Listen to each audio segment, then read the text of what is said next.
live. We'll try this again this week.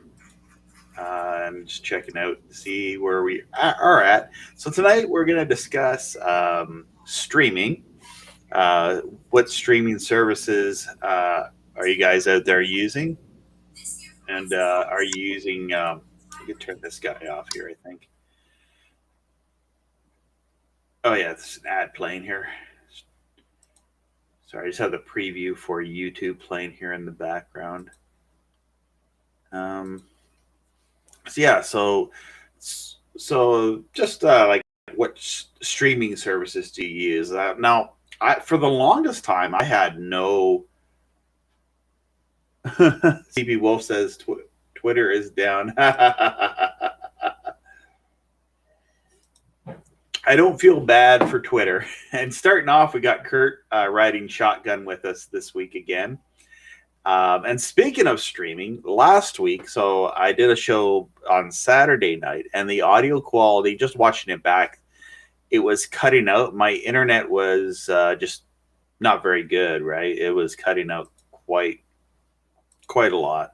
So we'll try this again tonight, and we'll see. Now, I might even look at getting another internet service provider and go with a better plan, because the current plan, I actually went shopping around for internet service providers, and I found that I can get an internet service provider that's faster upload and download, and cheaper and unlimited. So I'm looking at those options, but right now I don't want to switch because my kids are about to do some online schooling, and so we don't want to be a day without internet, because there is a transitional period between switching. They switch their modems, even though they're using the same cable line. There's different companies that do that. So hopefully this will work out well. Maybe my internet provider will be like seeing this and like, oh no, we better give them a better deal. And I went to my internet provider and said, hey, this company here, I'll just say, I won't mention the company, but it offers $55 a month for 40 megabyte down, which is like almost 4 times faster than what I'm currently using, and 10 up, which I get 2 up. Around 2 up is what I get with what I've had for the last several years. So I'm looking at upgrading. Now, the other company that I'm currently with, they can give me the same service, but it'd be like $80 over $80 plus tax. So I'm looking at switching internet providers, and I liked where I was for years. I was very happy with them, but because I'm doing these streams and I'm looking at doing more media content, I need a faster internet. I uploaded that video that I put up on YouTube this week, and it took like 2 hours for a 20-minute video to upload it. So I need a faster service. So we got some people in the chat room. So I got to look at that right now. Maybe I'll share my screen here. I can play a local video. How does that work? Really? I didn't realize I could do that. Maybe I'll have to do that when I need to go to the washroom. I'll try that out tonight. Oh yeah. So in the chat room, I better put the little call-in link here if you want to call in and chat. So it will say Restream. I don't know if I can say it's on. Restream will just send it out to all of the chat rooms. So you'll see restream.io, and there's a link there, and that's how you can call in tonight if you want to chat. Leonardo says overpriced. That's right. So yeah, someone was saying Twitter's down, so I want to look at that. Invite guest. Share my screen. There we go. So I'll pull up this screen here. And I'll bring up the screen there. Hey, Leonardo's in here. I'm just going to look at this Twitter. So yeah, come join if you're interested in talking about free-to-air streaming or over-the-air, all the free TV good stuff, join the group here, which is free satellite TV for North America and over-the-air channels. So I'm going to go to Twitter.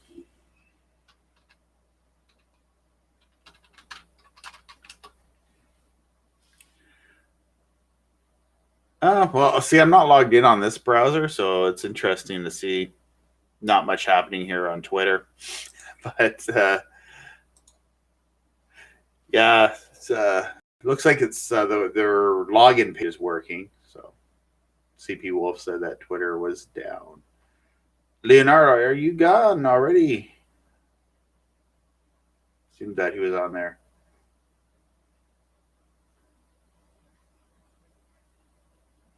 Just down detector. What's that?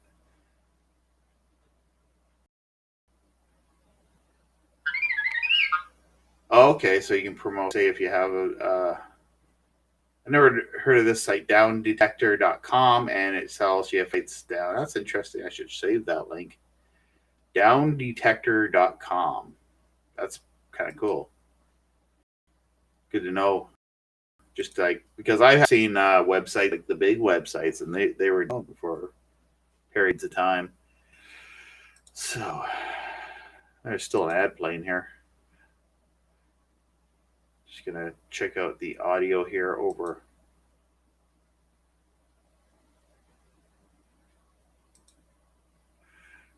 Okay, I'm gonna turn off the replay of the stream.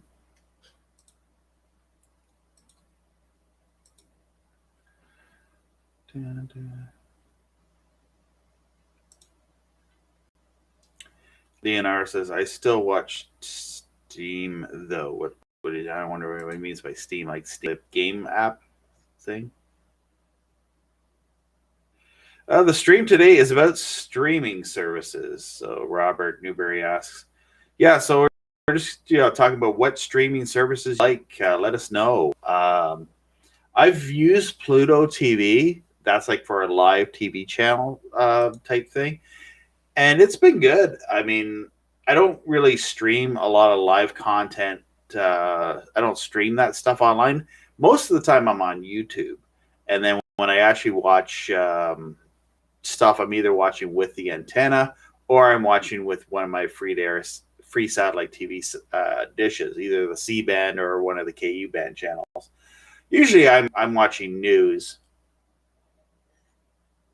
Another thing that's on tonight is SmackDown's on. I was actually just watching SmackDown before this came on. It's after the WrestleMania week. But what I tend to do with that is I just watch the highlights on YouTube. Type in SmackDown and Raw highlights, and just watch like the 30-minute condensed version of that.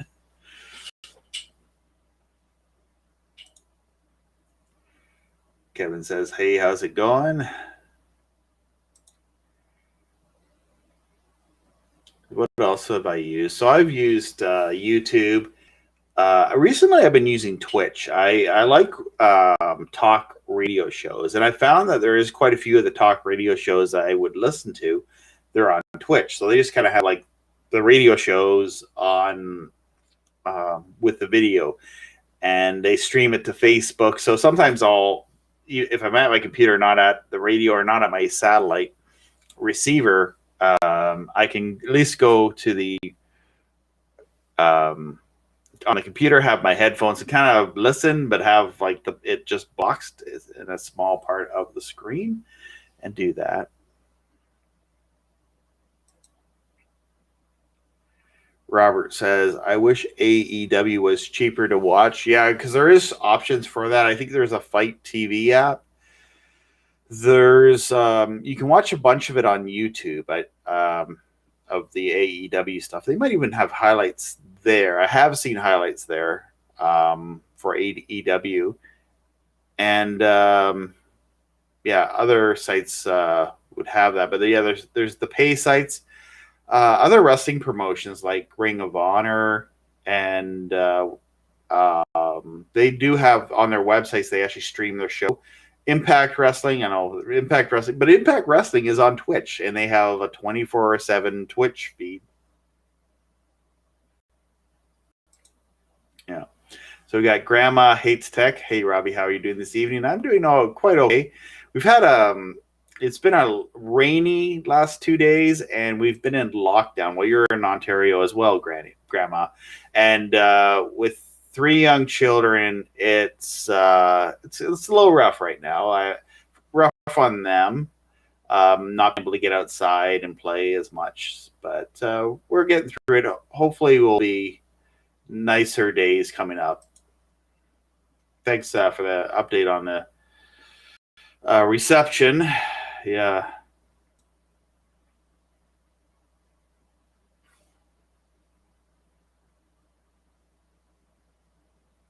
Yeah, North Coaster Hobby says there's more so much great content on YouTube. That's what I watch the most, videos geared toward my interest. And that I find it the same way. I find that YouTube, I guess my interests are not mainstream TV as like I don't like the judge shows that are on broadcast TV. I'll watch the news content and all that. But when I'm on YouTube, like I'm watching video game channels, like retro video games and retro technology, like computer channels and stuff like that. So I find that's what I'm interested in watching a lot of the time when I get lost into YouTube. So yeah, and documentaries too. There's a few history channels that I've been watching recently, and they've been having a lot of good content. I don't know if I could pull up my channel here. Just people make their own history documentaries, put them on YouTube. Better than History Channel.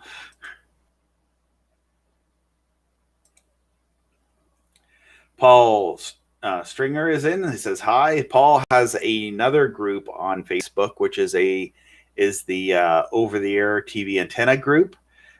We've been in there. We've talked a lot of Canadian people that watch TV, and in Canada we can still get the ATSC channels from the States.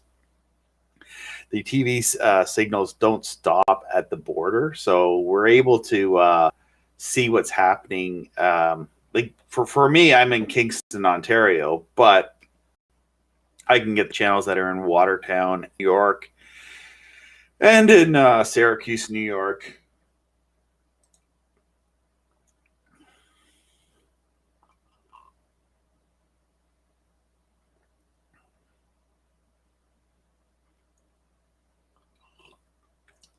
We have Yelka in the room. How's it going? I don't know if I know I didn't say your name right. I don't know if you want to join in on the chat or just riding shotgun there.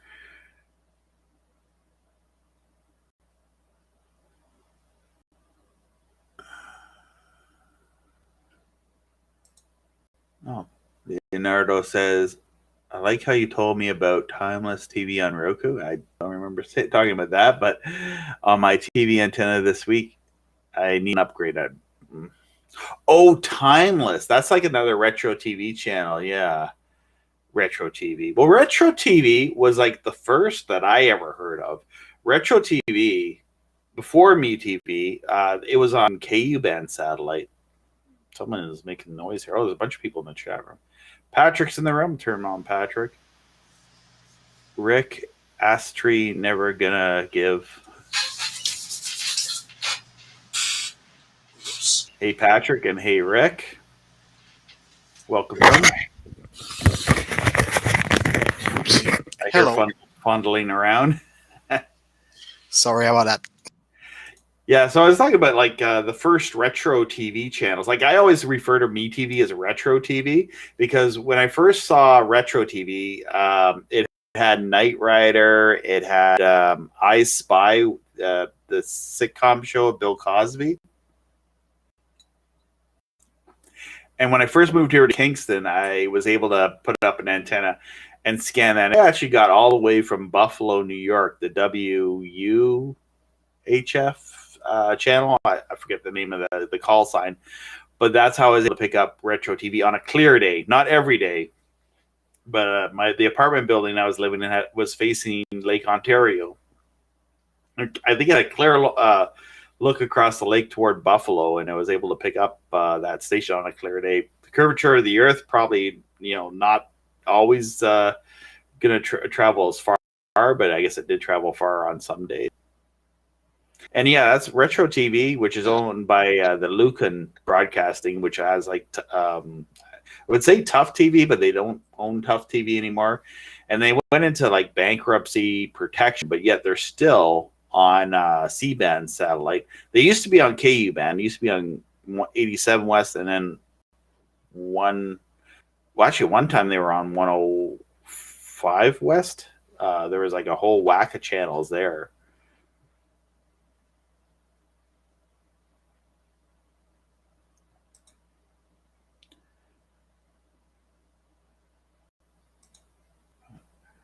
Grandma, you just had adjusted the rabbit ears and removed your tinfoil.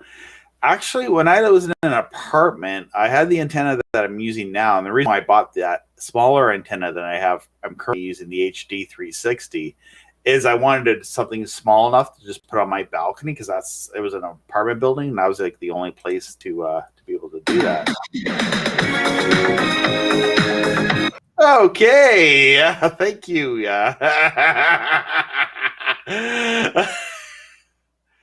Whoever came in with like a weird Yelta K. Can I remove people, kick them out, or just leave them? That's funny. That was like an old troll joke, I guess, with YouTube. You'd have a clickbait video, and then you would have that guy, never gonna let you down. You've been rickrolled. Is that what that is? I don't know what that is. Who does that song anyway? I don't know.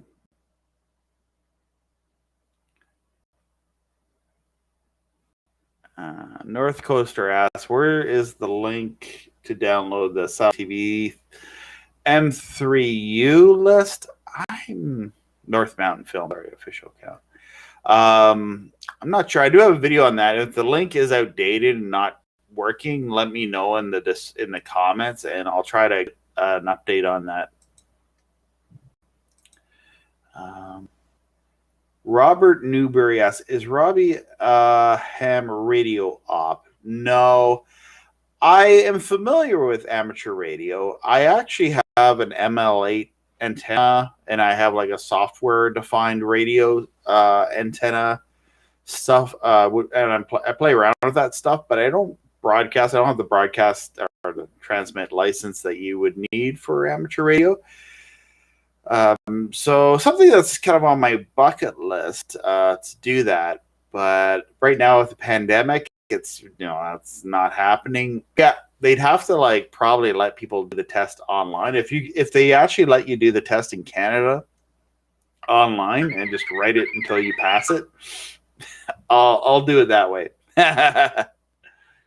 I think it's a cool hobby because I listen to the local amateur radio operators on the scanner in my community, and it's really like one of the more local things you can listen to.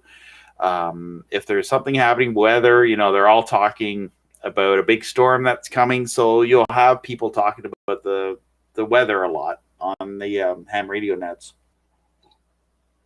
Never Gonna Let You Down by Rick Astley. Okay, yeah, and it has the link to it. I'm not going to play that here because of YouTube copyright. That person's still there. I muted them, but I'm gonna check that YouTube link out though after the Kurt. I'll check out some of Rick Astley's other stuff. Has that really cool 80s sound. I was listening to some of that stuff this week too, so whatever.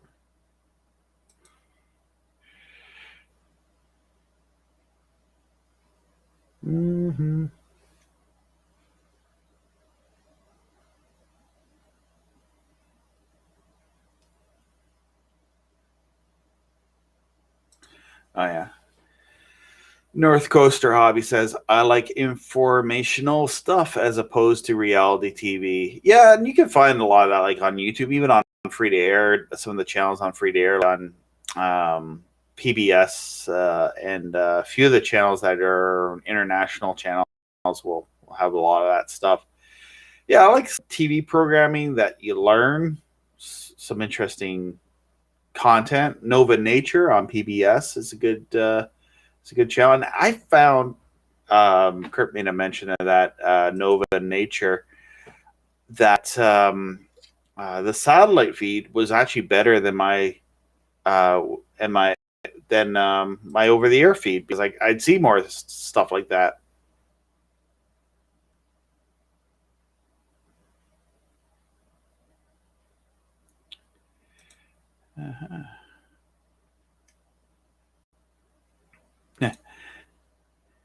Kevin says, "Oh, Robbie, I enjoy the Judge shows on 97 West." I mean, yeah, if you like that, there's lots of them. I think there's a lot of channels that have, like, the mainstream channels have that, but also we have, like, especially on 97 West on C-band, you have Justice Network, and is Court TV still on that? I know Court TV, I can watch it over here in my area.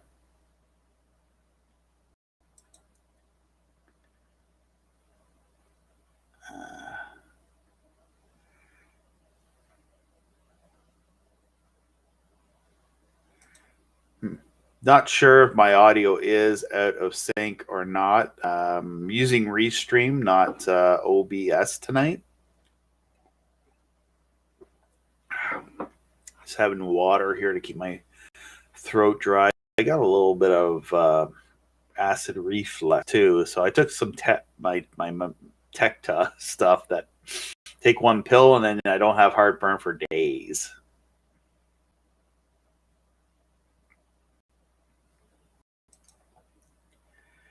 CP Wolf says, my friend get a antenna for his Roku TV.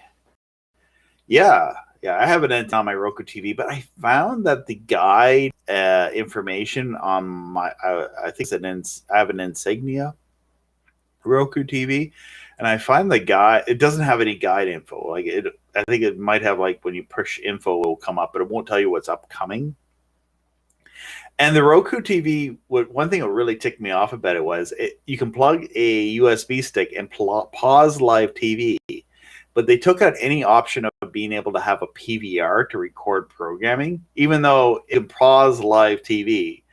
But they took out any software options to actually use it as a PVR, which would. So you still have to buy like an Allure Tech or Thor Broadcast set-top box to actually record over-the-air TV. So that's kind of one annoying thing that they took out of it.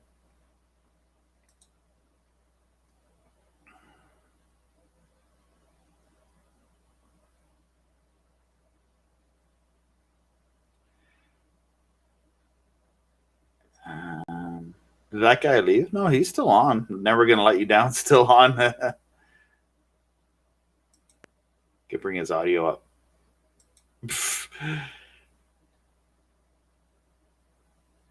Ematic also has a DVR, yes. Or sometimes what I've done is I've just connected a VHS VCR, recorded my programs that way off my Allure Tech box.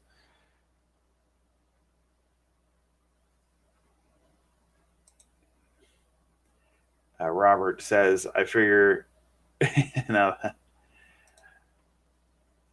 yeah, I found, well, the roots of satellite TV, I guess that did come from a lot of amateur radio operators.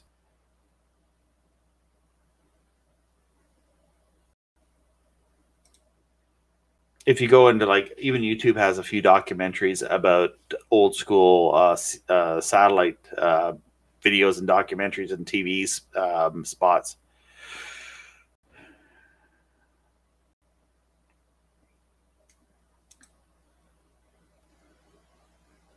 David says, Dr. Gene Scott used to smoke a cigar on live and walk away threatening not to return unless folks donate. And he died years ago, but still hear his videos up there. Yeah, and he's on YouTube as well. If you type in Pastor Scott, the FCC meltdown and all that are on YouTube. But yeah, he's not on. Pastor Gene Scott's not on. His video feed's not on anymore, but the audio feed is still there.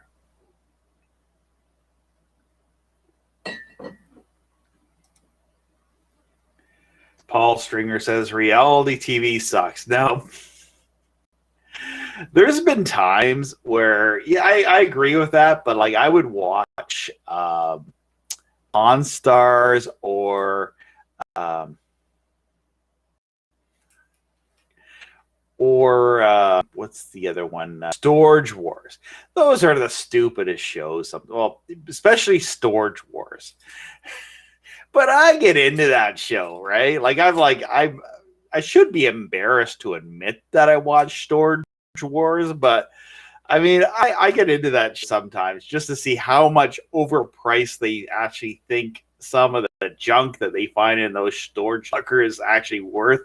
Oh yeah, this is worth this amount of money, and it's like, yeah, if you find the right buyer or desperately needs one, but most people aren't going to spend that much. So, and then there's other reality shows. I don't know. I bring some up and I'll.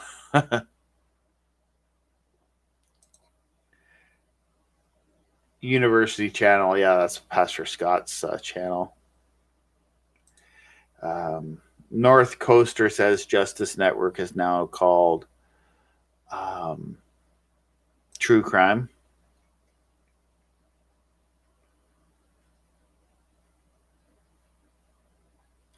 Yeah, and one thing I noticed with Pluto TV, David says PBS Buffalo used to play Battlefield World War II videos. Pluto TV is free and has a lot of free streaming TV and the net.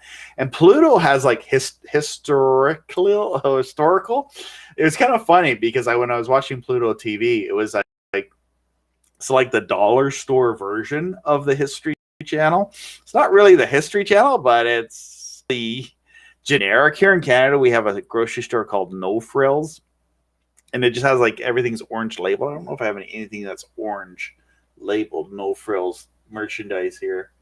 Not here. If I go into my kitchen, everything's orange. It's all no name, no frills. It's like the chips. It's like just as good as like the regular brand chips, but it's the no name brand.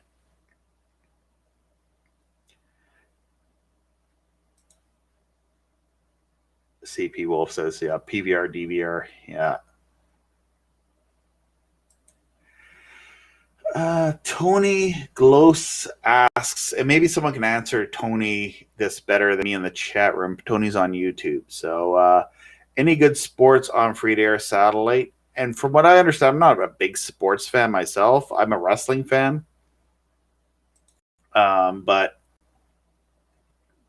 now lots of wrestling on free-to-air. There's WE on C-band on 55 West. There's Ring of Honor on 87 KU band Mondays and Tuesdays at around 11:30. But college sports, but everything like that is like major league stuff. It's all region blocked. Like even on satellite TV, they'll encrypt it to make you have to pay for it, so you don't go that route of getting it for free. But maybe somebody in the chat room can better inform you on that.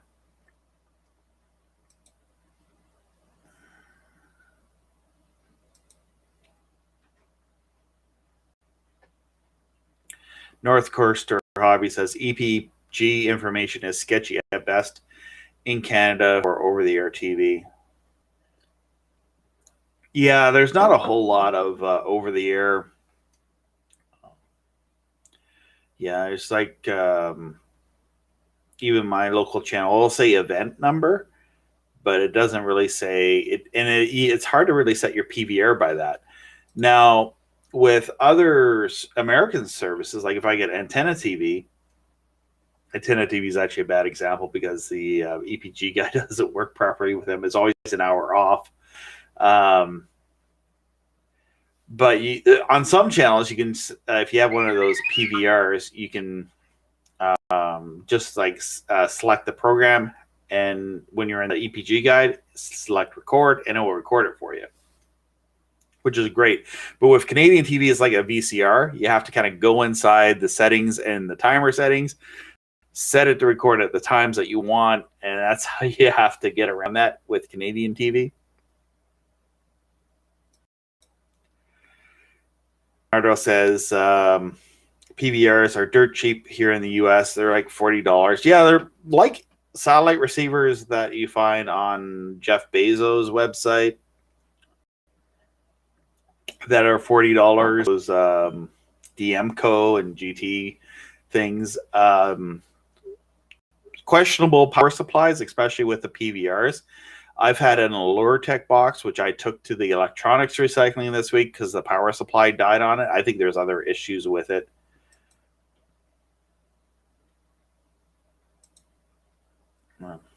David says, check out Pluto. They don't edit movies swearing nudity, included LOL.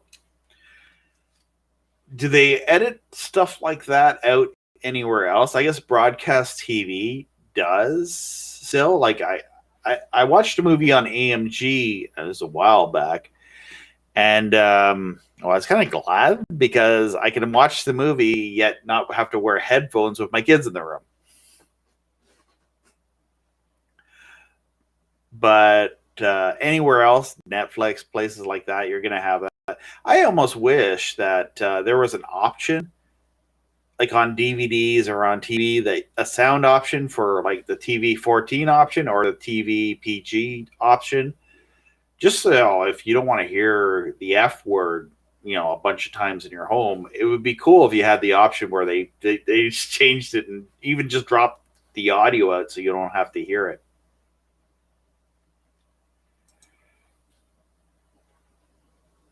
Can't believe this Yetta is still trolling in here. He still has his Never Gonna Let You Down playing in the background here. I don't know if I can remove someone from the room. It's not a good connection he has either. That's funny.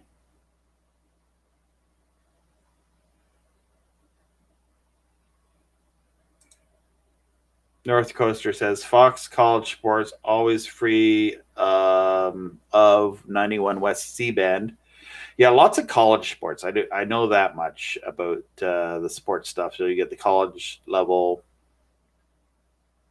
stuff there, but some people like that. I mean, some people they don't get that in their region, so it's kind of neat to have access to that.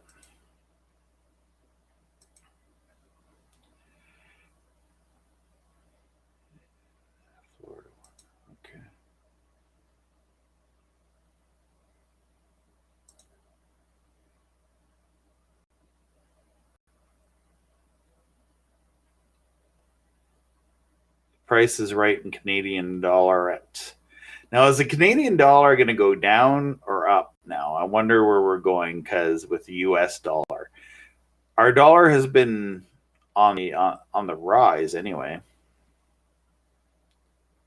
Oh wow, he's like showing me on the camera. That's cool. Ah, that's pretty cool.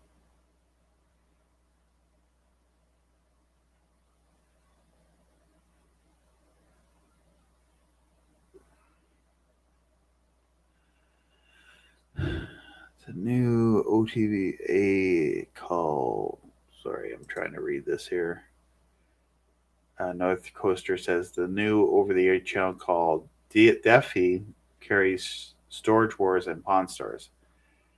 Oh yeah, there's another reality channel, Defi, and it's there's another reality based sub channel coming, which is going to show like the second run versions of that Storage Wars and channels and shows like that.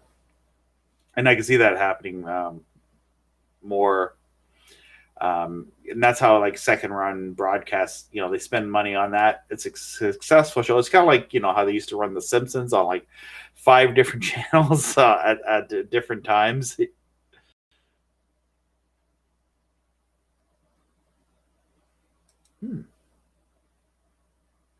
Tony Gloss says you can get NTV Canada on satellite. What satellite? 107 West? I did a scan of 107 West, and I didn't see anything new there. Still got the CTV channels and the 20 weather network channels that are exactly the same in standard definition. And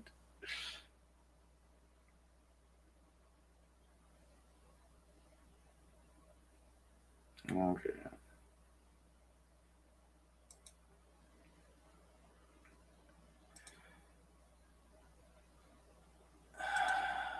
Paul asks,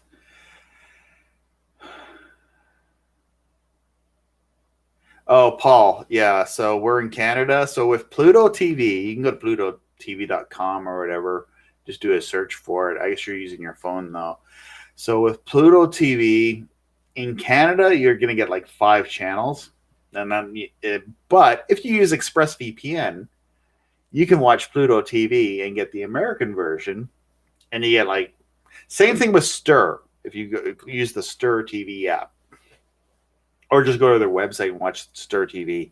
So yeah, I got a link in the bottom of the description of my YouTube channel's video for this. And you can get ExpressVPN. It's about $8 a month, a little bit less.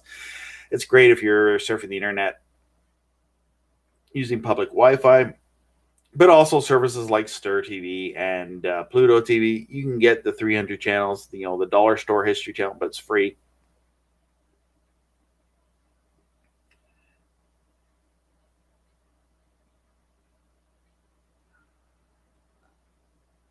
Mm-hmm.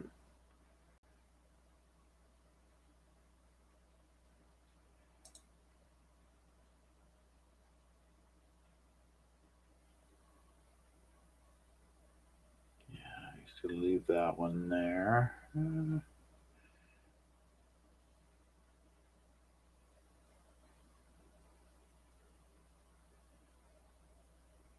don't know what that means.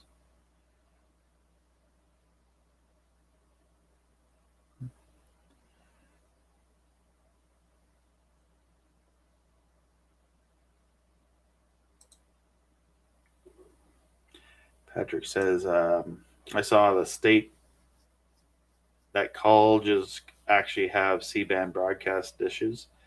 Oh, yeah. Yeah, I guess the pulling leads and all that, yeah, of different games, and then they can watch. For college sports, they can have the closed circuit TV broadcast in the gym or whatever.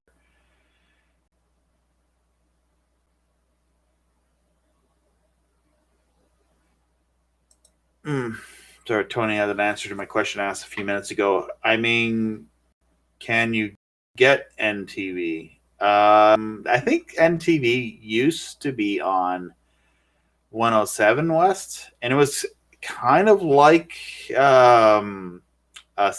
It showed CTV programming, and it was the one independent TV station in Canada. There's not a whole lot of those left. In the US, they have a few independent TV stations where you can actually watch them online too. You go to their website and you'll be able to watch it.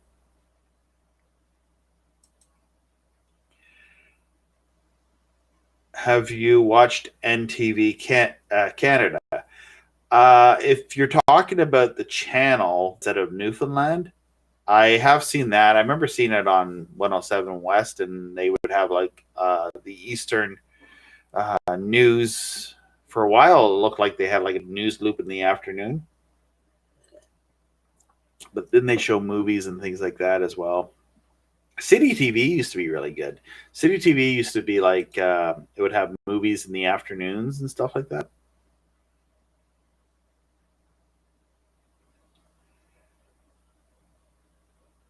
Bill Lynch says, I bought a satellite receiver from Wish. And it actually works pretty well. And yeah, I mean, with Wish, it's a big joke. Whoops, like with memes and stuff like that. It's like when it has like the picture of someone who doesn't look. It looks kind of like someone, but it's not them. And it's like when you order them on Wish, right? It's the cheap knockoff version. It's not quite like how the description says. Leonardo asks, why don't I use Discord anymore? I'm not really on Discord as much, just matter of timing, I guess, and availability. I've had about a few questions today that were like questions that I'm like, I don't know how to answer some of this stuff. I had one person, maybe they're watching right now, and I haven't gotten back to them because I'm sitting there scratching my head trying to think of how to answer. They live in Indonesia or Sri Lanka, right on the equator, and they wanted to know how to use an HH motor on the equator, what angle to put it at. And I'm thinking, I don't know. I don't know how you'd use that there. Probably better to ask a technician, in that area, because there's a lot of satellite installers there. Like if you ever look at Sri Lanka on Google Maps, you'll see satellite dishes on every roof.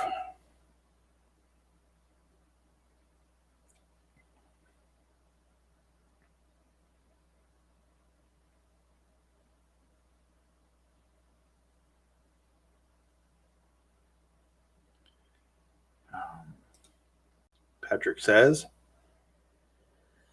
those college dish were Earth stations, but fenced six figures dishes like behind the Bell Center in Montreal. I think I drove by that once, and there's like a huge amount of satellite dishes. You see that in Montreal when you go, you'll see a building covered in like huge C-band dishes. Yeah, Tony, are you in Newfoundland? I don't even know. Yeah, I wonder if NTV is available via stream. I would imagine they have a website. I didn't know if they're still independent or they were bought by Rogers is buying everything now. They bought Shaw recently, or they're in the process of buying Shaw. No. Hey, I'm caught up in comments. Can't post messages to some channels. Okay, well. Oh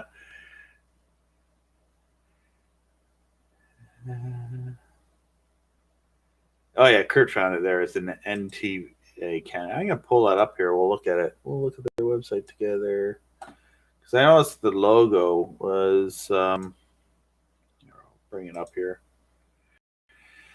So yeah, this is NTV Canada. Now, when you find here, look, see that? Right there. Live. Yeah, I mean, there's commercial. Good broadcast TV for you, right? Commercials all the time. Yeah, but a lot of websites are like that. Like if you want to find channels, and they usually have their online equivalent. And the same thing with U.S. independent TV stations. I always kind of like the idea of that there is still some independent TV stations around. So I'll go to their website. Oh, Kurt says, "Oh my God, it let me watch it. It wasn't region blocked for the American side."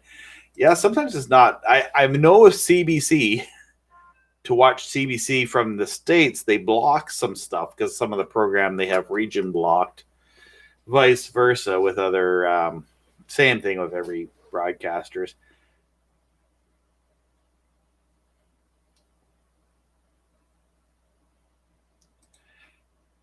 Yeah, North Coaster makes a good point here too, and this is when you go to a news site for, say, sometimes when you go to their website, you won't see their TV programming, but you'll see their local news programming on the internet and their live streams and stuff like that.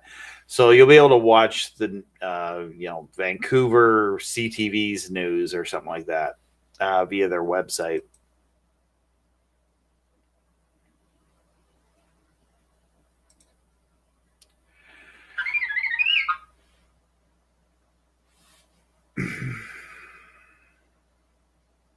But it's fun to do that. Like that's what I like about C-band and seeing all the channels from different areas.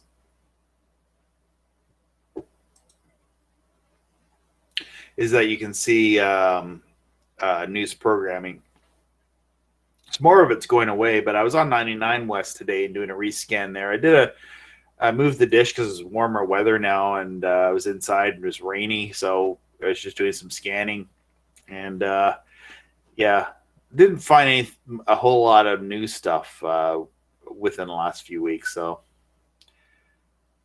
Bill says he has the Manhattan receiver that was now there was a radio show called Sat Talk Live, and they used to be on Access America, and the guys that were running that had the Manhattan. They were rolling out the new Manhattan when that was coming out, and I don't think it's in production anymore. But they were like seeing the future, I guess, a few years before streaming got to be really big. And I think they just would have had like an M3U playlist of all the channels that, you know, a lot of open and free legal M3U lists will have a lot of that content. Get hundreds of channels to watch.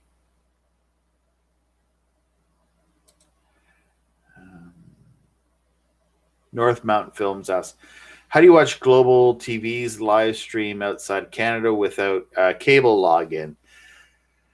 Like the actual channel, I think they want to be VPN. I think I can watch global. Yeah, I can get a global app, but they're owned by Shaw, which will be owned by Rogers soon enough.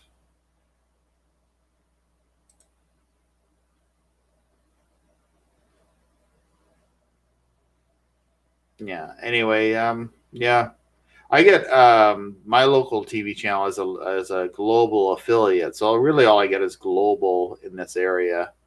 Global Canadian global company. They're not. That's like global, eh? They call themselves global, but they're not really global. They're parts of Canada, but they're not global. Yeah, they would put global on Channel 3 just to get people to watch global on cable systems.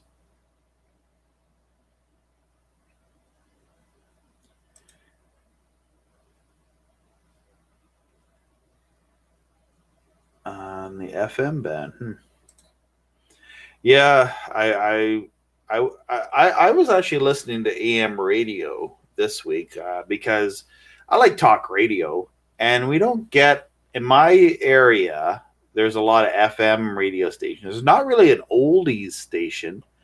There's a lot of like rock stations that play like the same stuff. Like there's 3 or 4 rock stations. There's K Rock and there's FM, Big FM.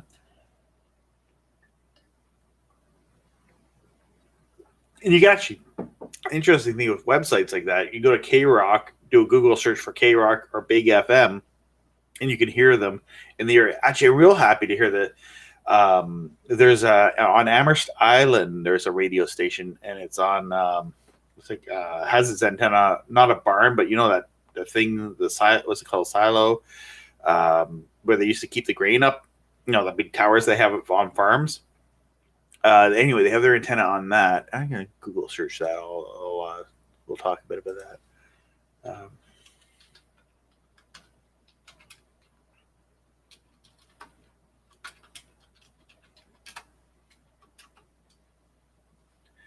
Yeah, CJAI. I'll pull up their website here and I'll put it on here. And where is my? Here we go. Bring up my. There we go. So yeah, this is the Amherst Island radio station, and you probably listen to them online. They're at cjaal.ca, and they're on this island where you got to take a ferry to get across. Anyway, they have like the show schedule and all that, but it's actually kind of yeah, they'll have that. See, I like these independent radio stations because they'll have like a great, you know, very diverse type programming. They'll have oldies, Retro Tuesdays, you know, some bluegrass music, country, you know, stuff that's local. I always enjoy radio stations like that. I wish there was more TV stations that were like that. Like we used to see a lot more on satellite. Almost like your community access type stations. So anyway, back to this CJAI 92.1 FM out of Amherst Island. I can pick this station up usually on a clear day in some areas, but they've recently gotten approval to boost, increase the signal that they're putting out. So I'm happy to hear that because I really enjoy this station. I don't know if they have a thing where they're talking about how they're able to increase their power, and I think they're getting a broadcast, an actual tower, a higher tower to broadcast from. So I'm happy to hear about that. Somebody posted that there is independent TV stations like this in Canada, and I'd love to see more of that. Like in something like this, it's community run. I mean, you get something. I like seeing more of this with radio stations. I'd love to see this with a TV station, community run TV station, kind of like your cable access, but cable access on over the air. And I think that's more feasible, more possible now with DigiNets and with especially with ATSC3 coming in. That maybe we'll get to see like cable access, except it's not cable; it'll be over the air access. I know now we have YouTube and things like that, but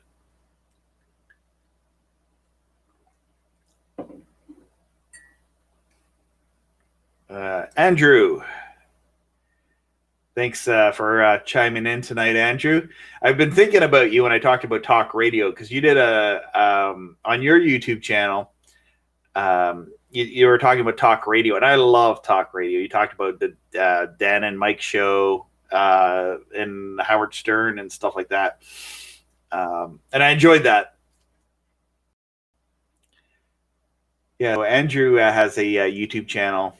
Subscribe to Andrew and watch some of his live streams when he goes live.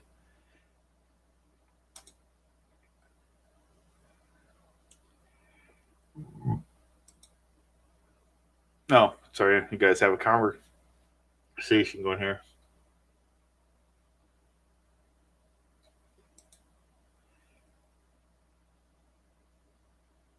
Bill Lynch says I was on a radio show, Galaxy 19 DMS satellite sponsored. It talked about wild feeds. What network was that? Maybe it was Access America when they were running.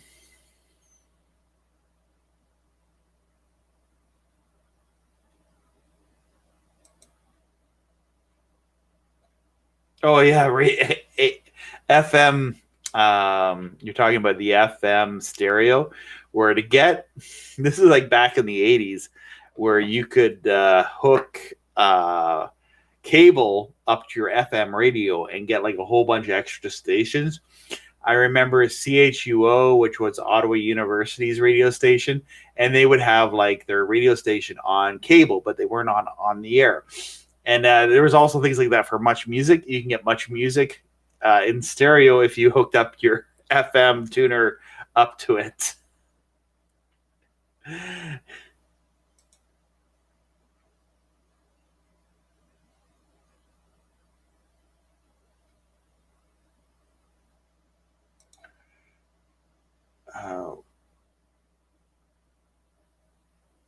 What you call communications, cable radio, we still have that, and they run by colleges. Yeah, that's what I'm talking about is college radio. Here in Kingston, there is a station that is kind of like that. It's actually it's one of the oldest radio stations in North America or in Canada. It's CFRC, which is out of Queen's University, but also in Ottawa, there's CHUO and CKCU radio, which was like a community. And then they, I don't know, punk rock music is not as popular now. Maybe I don't know. Maybe it is in different areas. But in the late 90s and into the 2000s, punk rock music kind of made a return. And I remember that being able to listen to that type of music and all sorts of music too. Like with college radio, you get to hear stuff that you don't hear on mainstream radio. I don't know what Nicholas is asking. Was that illegal? Did I miss something here? I'm not sure.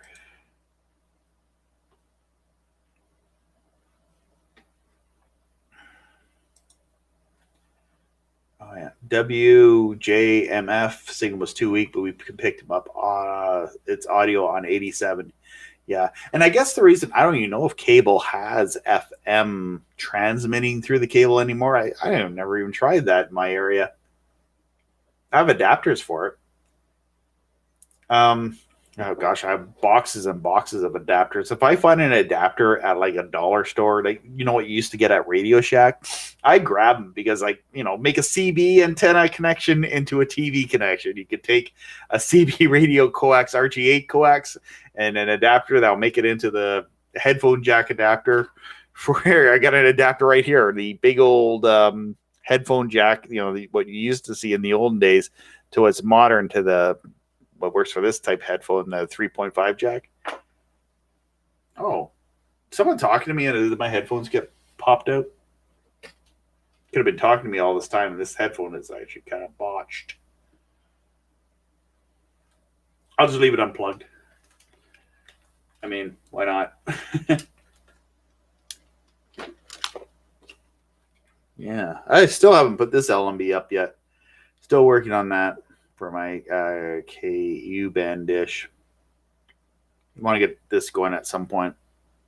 My KU band dish is kind of like flopping around a little bit. I got to secure it a little bit better. That's the one I have on a tripod. Bill Lynch says in Access America. Okay, yeah. Yeah, if anyone has any time on Galaxy 19, they want to give me a time slot, maybe we can hook up. I'll do a live show for you via this thing. That'd be kind of cool. That'd mean I'd have to commit to a weekly show.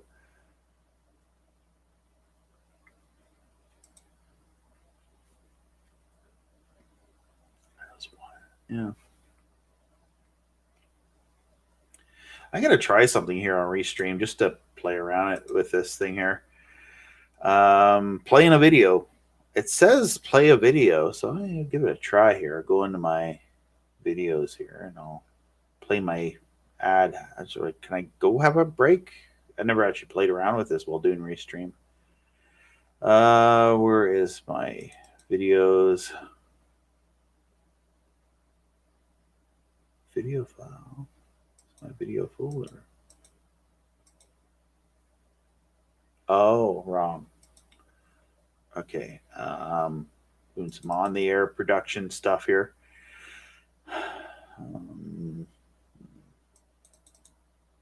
Probably the audio will be like really loud.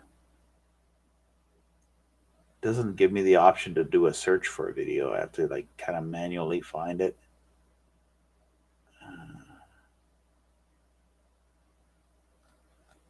Maybe I could do it this way. Yeah, I do a search with this thing and then drag it over. There we go. I want that to that to that to that. There, I figured it out. I didn't realize I could do that. I'm gonna go grab a Tums. I've received 100 chats. Cool. I don't know if I'll play it repeat. I'm gonna run and grab a Tums. Directly to an FM Walkman. Yeah, there'd be a lot of signal loss, eh? Did my camera just freeze on me? It could have. That's wild. Bring the audio down just a bit. Please check out freesatellitetv.net and also check out the new shop where you can order free satellite TV, LMBs, receivers, and dish. Does that, yeah. You got echo. Yeah. Oh, they got it. Bring the audio down. And everything went like pink. It's like Restream crashed. Live. Restream is botched. Oh,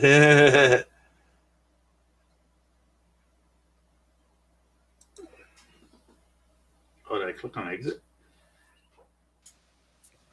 I'll try going back in. Hopefully, I might have to do another stream here. Oh, We actually see your store. see the store, yeah? I'll exit it. I'll try to come back on. Maybe I just need.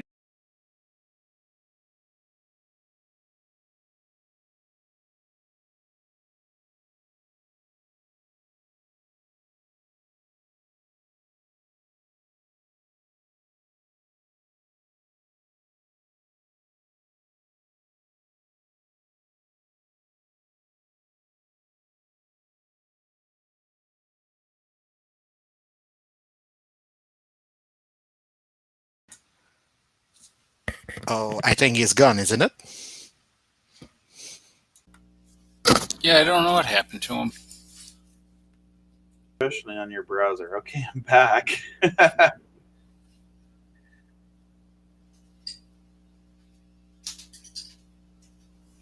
Kurt's in there, yeah.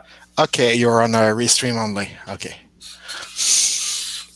Oh, really? Oh, maybe it's just cutting out and it's gone back to YouTube. It usually takes a second or two to get back on YouTube.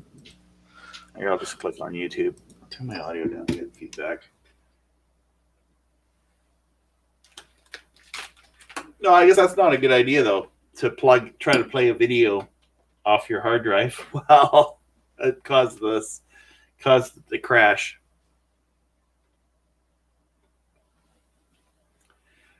Oh well, stuff happens. Yes, you're live. Yeah. Go to YouTube. I mean, yeah, YouTube's the one I'm concerned about. Twitch and all those guys, I don't care, whatever. Yeah, I see it on YouTube.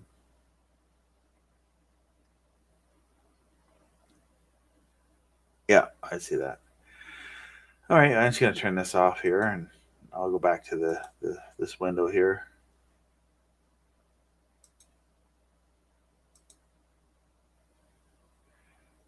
Oh.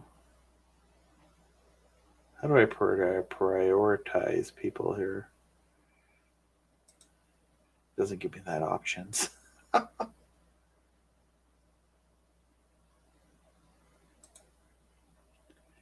Yeah, I need a producer. We got 25 people watching. That's cool. Let's go to my camera on full screen.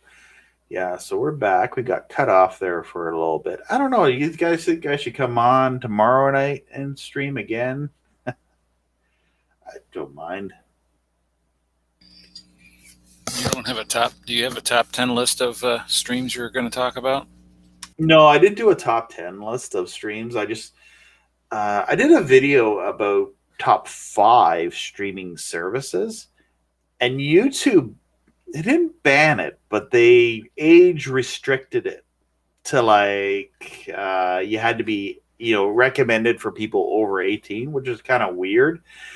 And I kind of praised YouTube services in that video, but it made me wonder, is it because I showed the movie library on YouTube, and on these movie libraries the movie posters have like the promotional movie poster has pictures of people with guns, and it age restricted me for showing a picture of firearms from showing a picture of what's on YouTube.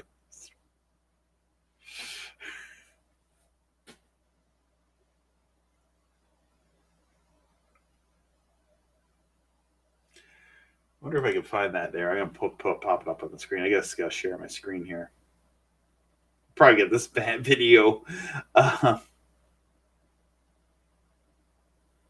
okay, they have that now. That's pretty cool. Play local video. I'll have to do some experimenting with this on Twitch at some point. Maybe I'll do that tomorrow. I'll be on Twitch. I won't put it on YouTube. It's not good enough for YouTube, but it'll be good enough for Twitch. How do I share my screen? Oh, there it is, right there.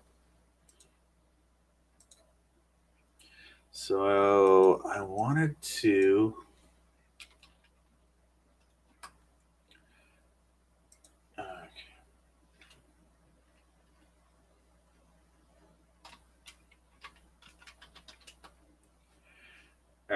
So cut to this. Oh yeah, right off the bat there.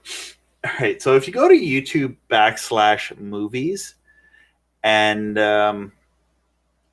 the AI, you'll see people with firearms here, like in every movie poster, and there's violence and stuff. But yet, for most creators, they don't want you having firearms or violence.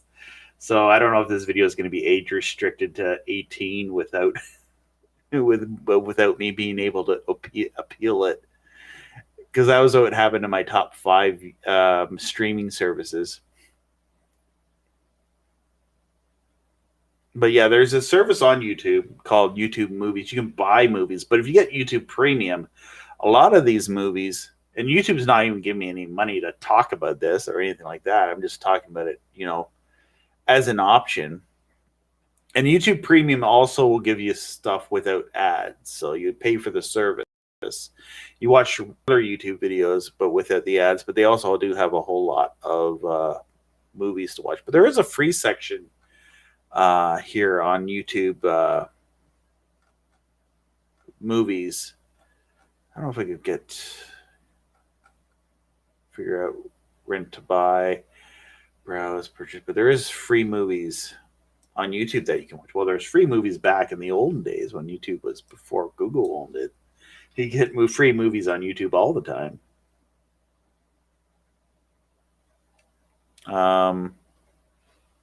Maybe I just need to type in free movies.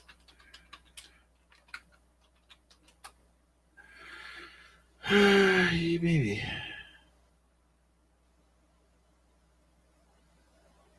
Really? Yeah, they do have free movies here. They have Click. I saw that in the theater back in 2006. Yeah, they do have full movies on YouTube. Films Online 2020. There's movie channels, but they probably monetize them.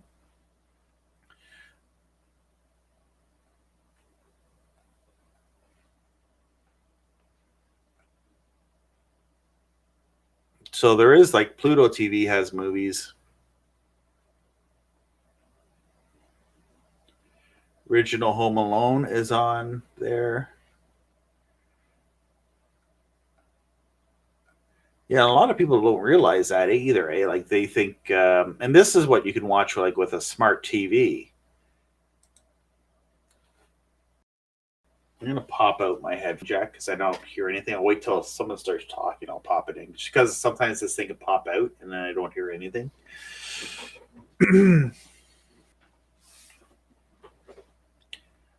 Oh yeah, there's like popcorn flicks on YouTube. Another, just a whole whack of videos. Oh yeah, and they have full movies on here. I mean, in 2006, 2007, 2008, wanted to go watch a movie. I just went to YouTube, watched part 1 of 2, part 2 of 3, 3 of 4.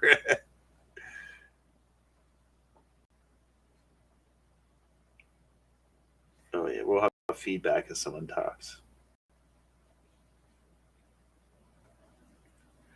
Dun, dun, dun, dun, dun, dun, dun, dun, dun, dun, dun. No. But I don't really sit and watch a whole lot of movies anymore. But yeah, they're there if you want to watch something. Well, they even have some of those B movies from the 90s.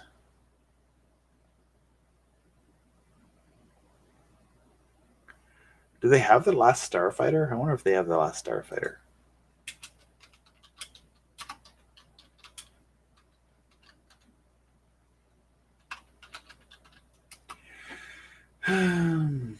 They have it, but what is it? YouTube movies.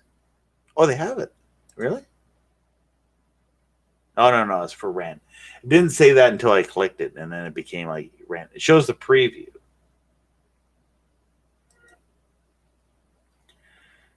Because there's another movie here called The Last Starship. Maybe you're interested in that.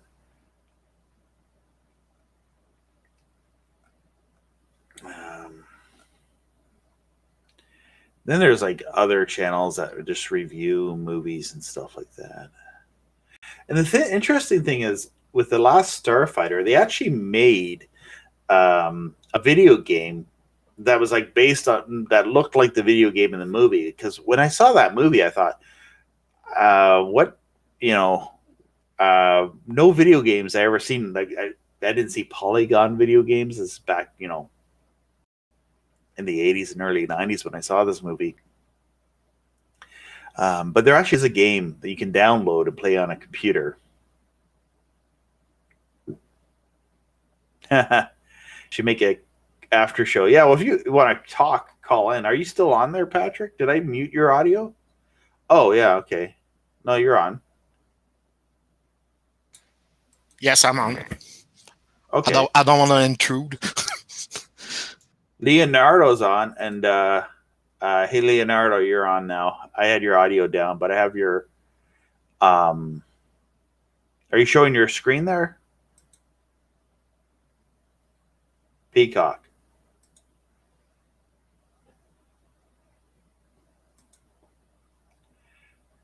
Yeah, I'll just minimize that. There's Last Starfighter on YouTube. Yep, roll that down.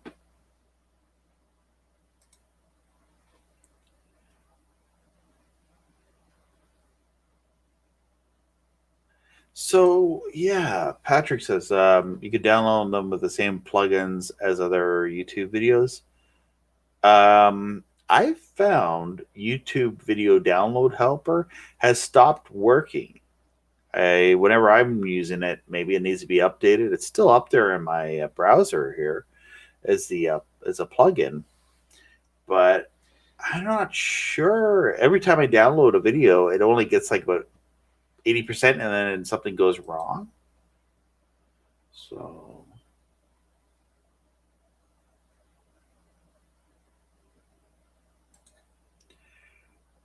Jared says he's at work. Wish you could see he could watch. Hopefully you catch the replay and call in sometime when you're not working. Yeah.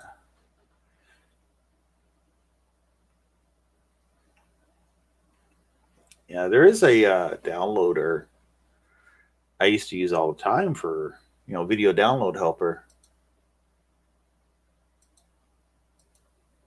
And someone sent me a message here. Oh yeah, someone's watching. We were talking about FM, and they went and were watching my video about software-defined radio stuff. I haven't really been playing around with software-defined radio stuff as much. I have the HF stuff, which is like the MLA. That's basically like AM radio all the way to CB, and that's what I have connected to this computer. But I also have just a regular SDR radio, which gets like from about 30 megahertz up to about a gigahertz. And I actually hooked that up to my TV antenna, so I can get a lot of the UHF stuff. I can get the local VHF repeater in my area. Pete says, try 4K video downloader. Okay, is that a Firefox plugin? Give it a try. The thing is, I was using Video Download Helper for over 10 years, probably. I found out about that, and I was like, great. I was using that all the time to, back up videos if I wanted to save it, make sure I had it off of YouTube.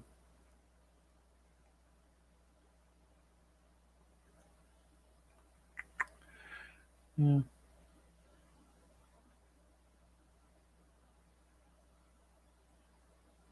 Oh, okay. I didn't even talk about Peacock, and I was thinking of doing a review on Peacock because from what I understood, I did sign up for Peacock just for the free trial of Peacock. Now you have to use the VPN outside of the United States, but looks like, well, for example, watching WWE content, we get the WWE Network.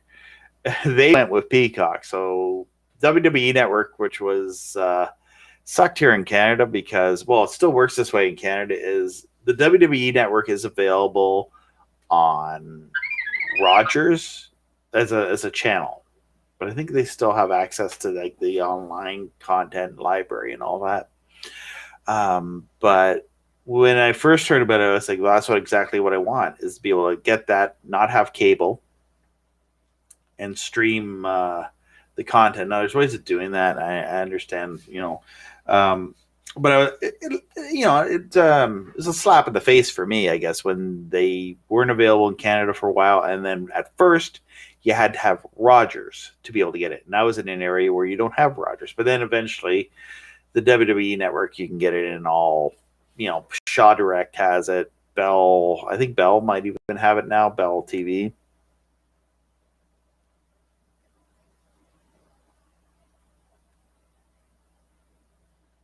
Oh, yeah. So Vic asks, I have a Hacker F1 Porta Pack. What satellites can it connect to? Is that L-band? And what I learned about when I was using the thing I have way back here, where my finger is here, the DSR 6000 thingy, you got to put the frequencies in L-band, which is, there's a calculator, you Google search it. Which I found out is probably when I connect an LNB up to my SDR, is go by what the L-band frequencies are, not the C-band frequencies. So you have to get a calculator to figure out what the L-band is. And you can connect an SDR radio up to your C-band LNB and look at the spectrum analyzer. If I explain that right.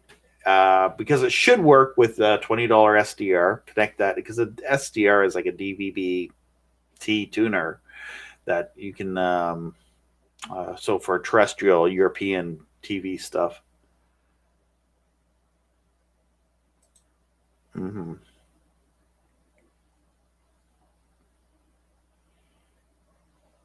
Yeah. I wish I had music I can cut to be a DJ here.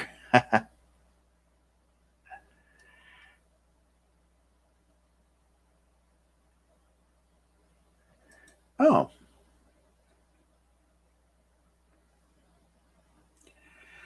Does Azteca in Mexico have a live stream? Someone's asking me.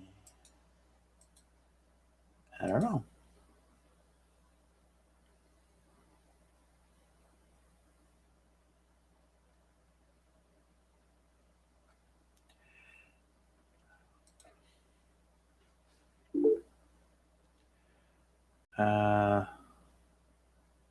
Oh, sorry. I was looking at different chat rooms here, because whenever someone chats to me private chat, it just throws up and messes up the stream, or messes up my concentration here, because it pops up on the screen.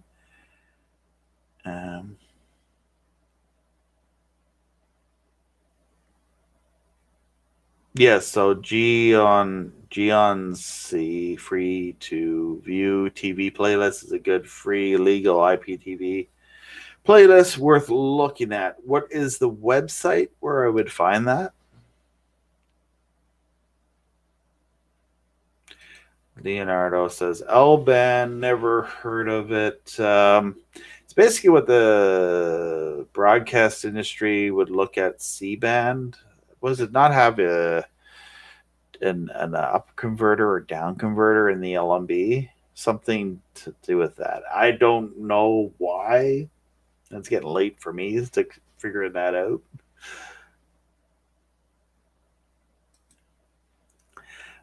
Vic asked, do you have any videos on L-band using an SDR? No, because I need to talk to someone about L-band and explain that to me a little bit better.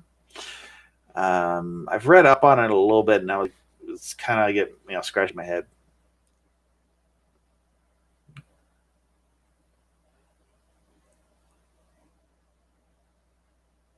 Oh. CP Wolf, do you dislike the made for kids thing on YouTube?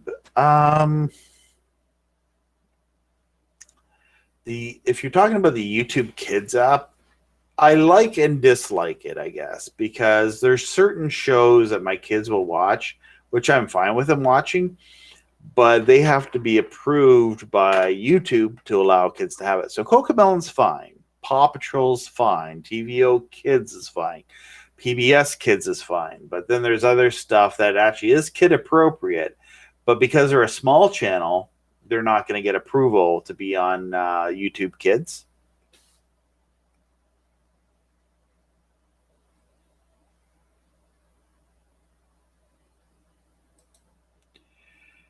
How can you get LBAN if LBAN is used to upstream to geosats? I don't know.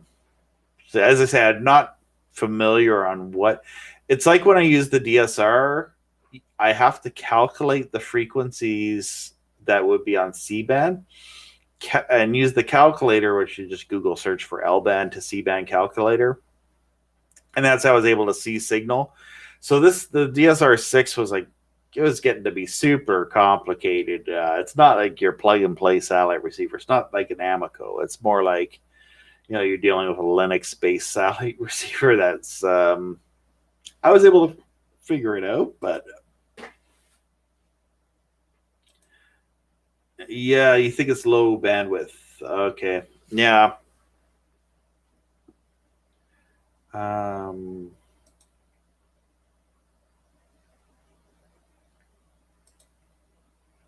Okay, thank you. Yeah, so the L band is lower band for C band. So, but I think with my SDR, if I were to hook that up to my C band, and another thing you do if you do hook a SDR up to your C band LMB, you want to kind of figure out a way of looping it out, and that's what I did. So I didn't really get into a video. I played around with this before, but so basically you connect your LMB up to the SDR radio, and I'm using GQRX as my program to look at the spectrum analyzer, and I can hear the audio, turn up the audio and all that. So what I wanted to do was use that to pick up the C-SPAN audio. So I wanted to find where the C-SPAN audio was, but then I wasn't able to find it. But then I think I was still at that time entering in the C-band frequencies and not converting it to the L-band frequencies. So I probably need to do that again, give that another try. That way I can get an idea and get like kind of a spectrum analyzer, which is what a software-defined radio is, with see if there's any interference. Because I wanted to see what it's going to look like on C-band, what the interference level will be. Yeah, talking a little technical talk there, but it's because with C-band, I'd especially if we have 5G causing interference, it kind of would be nice to have a spectrum analyzer as that stuff starts to move in. Now, I get people in the forums, 5G is going to end it, but I'm in Canada, and they're going to probably use slightly different bands and stuff like that. So 5G is supposed to be rolled out by, 2023? Even though there's 5G ready towers and stuff like that. Whatever frequencies that they use.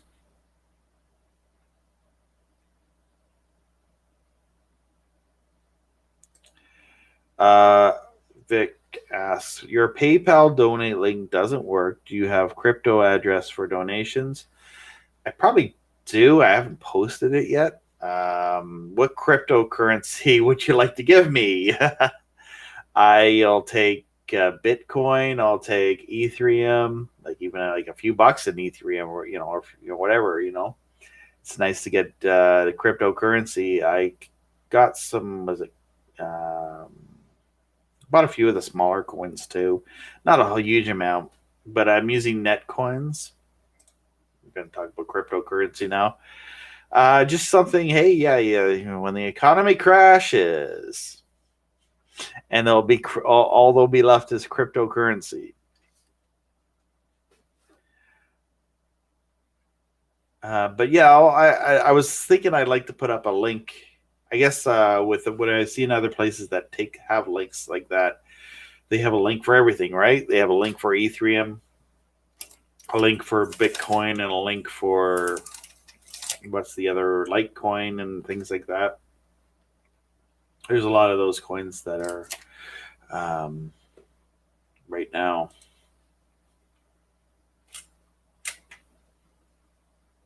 Yeah, my PayPal donated link's not working. And someone said that last week too, and I haven't fixed it because I haven't really been taken the time to really fix that. So yeah, I'm on Patreon. It's just the link that is on here. I had it working before. What the heck did they do to me over at PayPal? Guess they don't like me anymore. Dogecoin. It's another one. Yep. You got a bunch of Dogecoin. Is that the one that went up or down? One of them went up and one went down.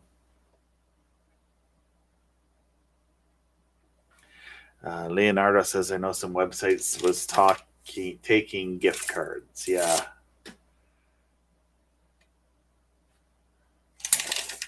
Playing with my tape measure. This is bedtime. Yeah. All right, guys, tell me, should I do a stream tomorrow night? I could do a stream tomorrow night. We're in lockdown here in Ontario. It's going into stricter lockdown. Ah, man. So, I mean, for me, but now they don't want the kids to use the playgrounds again. They did that last year, right, with the lockdown. I think they're getting to be crazy. Yeah.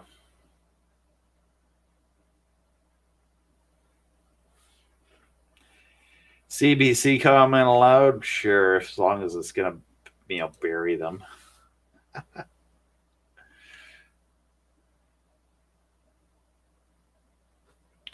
Stream all night. I don't think so. So it seems to be less people here on a Friday night. I thought I'd give Friday night a try, but Saturday night seemed to get more viewers, although I gave it more time. So why did I do it on Friday night instead of Saturday night? I was setting it up for Saturday, and then for whatever reason, I didn't look at the date the right way at the top of my screen. And I thought, well, I wouldn't mind streaming tonight. Like I'll go on for a little bit and chat, and someone wants to chat. If no one's going to chat, then I'll just, talk to myself.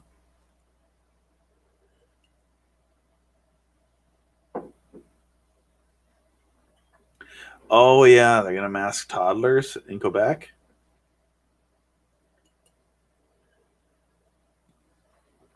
Yeah. Well, yeah. We all should get our money back.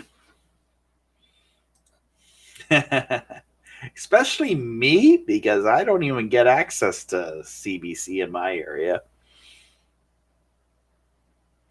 So Patrick's, that's getting too far.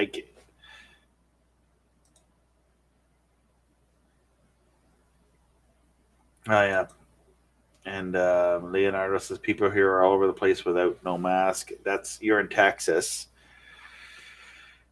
Yeah, they don't go for that in Texas. Yeah. Canada, it's a little bit different.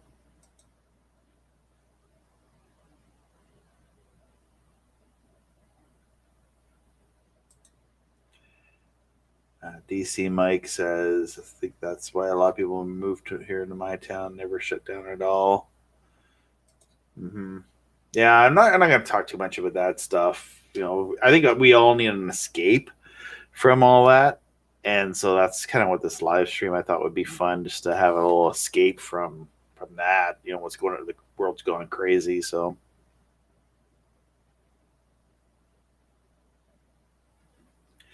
CP Wolf is back onto his DC3 or VC3s or whatever your DC3 rants. Okay. Bring back that, Yeah, bring back DC3 or whatever. It's like in the movie Star Trek, was it 2? Yeah, The Wrath of Kong. And then they're talking to each other with video, and then the video has like analog interference. In the future, they go back to analog.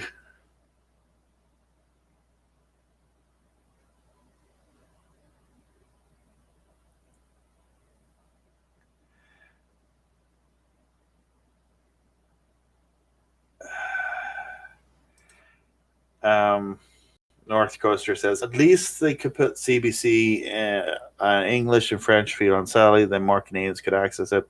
Maybe Montreal and Toronto, but this is the people that run the CBC have no idea. The people that run the CBC shouldn't be running anything. They've ran that thing. It like a private television station doesn't work on anywhere close to the budget. They don't have as much wasteful spending. I remember when I lived in Ottawa, Kurt asked if they have the CBC in French. Yeah, the CBC is in French and English. Now, one of the politicians is saying that what they'll do is they'll cut the English CBC but keep the French. And I don't go for that either. Like that's a slap in the face to English Canada in a way. Like,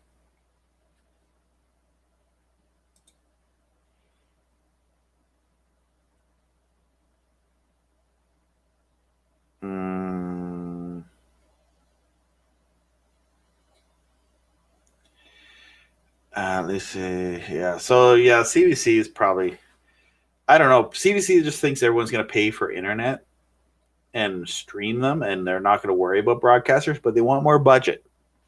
They don't want to put up it was around $1 million for a tower.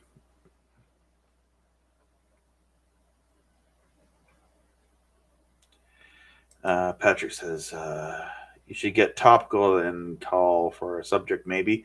Oh, that's on top of this here is live stream about live streaming. So we're just really the initial topic tonight was live streaming and live streaming TV channels, where I talked about that, talked about Pluto, but we go all over the place. Yeah. Frigidaire TV. Okay. Yeah. Well, yeah, CBC should be free. Why don't they let people watch? Well, you can watch it if you live in Toronto, in Montreal, but they don't really know about other parts of Canada, this huge country that the taxpayers pay for them. They don't broadcast and have broadcast towers, and they did before, but they went to digital and they shut down analog repeaters. Just a bad management on the head of that company, the head parts of that company, the people making the decisions there. Yeah, so that's why maybe they should make it so that private companies can get licenses to broadcast in areas, especially in Canada, where we don't have a ton of TV stations, but they make it hard for someone to start a TV station. And they want to create, this monopoly of just Rogers and other companies that can broadcast in Canada. So they don't want to, they don't want to allow. Maybe they're smartening up. They got to realize that. Anyway, that's broadcast. It's yeah. So CBC is not over the air in many areas of Canada. Yet the taxpayers who fund the CBC pay for it. And lots of the rural areas in Canada don't have access to what they pay for.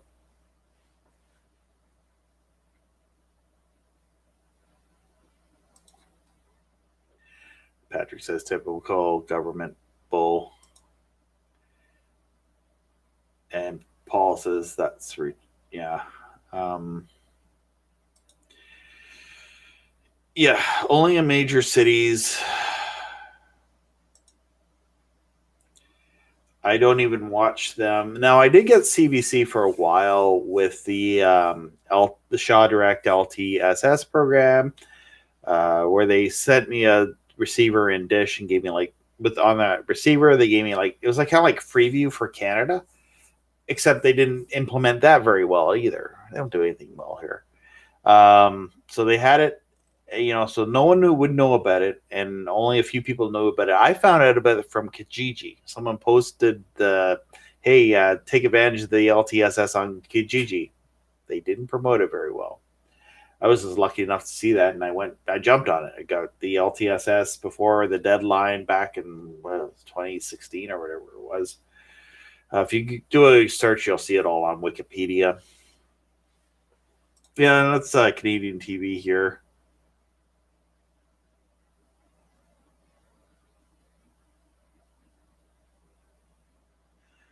Yeah.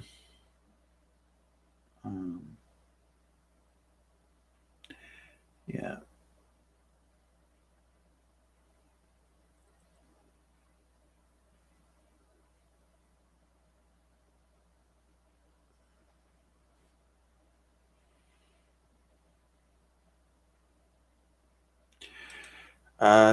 See, I haven't watched it. I'm not sure if CBC has NHL anymore. I guess they don't have NHL whatsoever. Is that the situation now?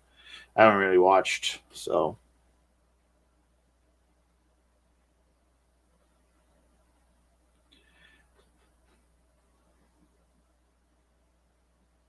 But the thing was, NHL was a big moneymaker for the CBC, and when they lost that, it hurt them, and then they were basically going after the government to get almost $1 billion, but then they got more subsidies too. So it's they're taking a.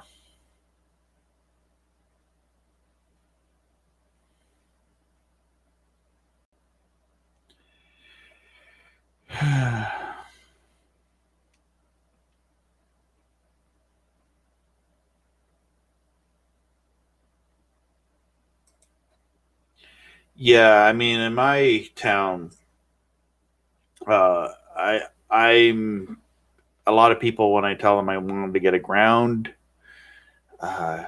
rod for my TV antenna, they didn't even know that TV antenna still worked at one of the hardware stores, stuff like that. They have no idea that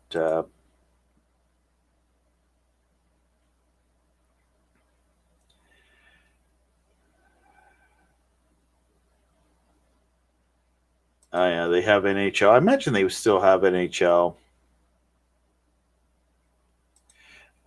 There is a YouTube channel. Actually, CBC Kids does post their stuff on YouTube. It's probably cheaper. Although knowing CBC, to post all the shows that they've already made onto YouTube, they probably spend millions of dollars just to do that. Something I do on my own with no budget. But this isn't CBC, the government. They would probably spend $1 million to put archive shows onto YouTube and stuff like that. Because they'd have to get someone to do it, and that someone be the senior executive vice president of putting the videos on YouTube, and the senior executive vice president would have to contract that out to other employees to delegate this stuff. And then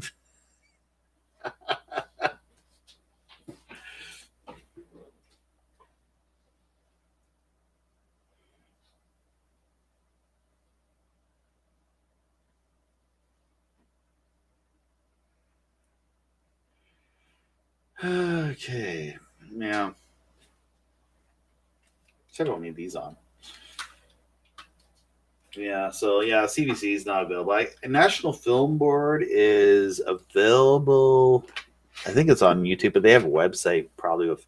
Well, I watched the log driver or whatever video the other day on YouTube.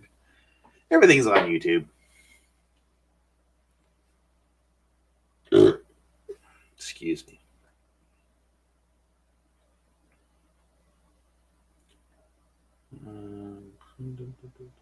Oh, Patrick, you're muted. I don't know if you had anything to say. Bring your audio down.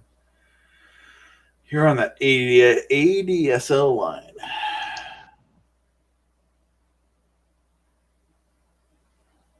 I'm going to upgrade my internet, I think. I'm going to go with another. Hi. Hello. Hey, Patrick. How's it going? Yeah, I just want to say about NFB. They closed it a long time ago in Montreal. Oh, yeah. Gosh. I imagine I didn't even know if it was still around, the National Film Board, but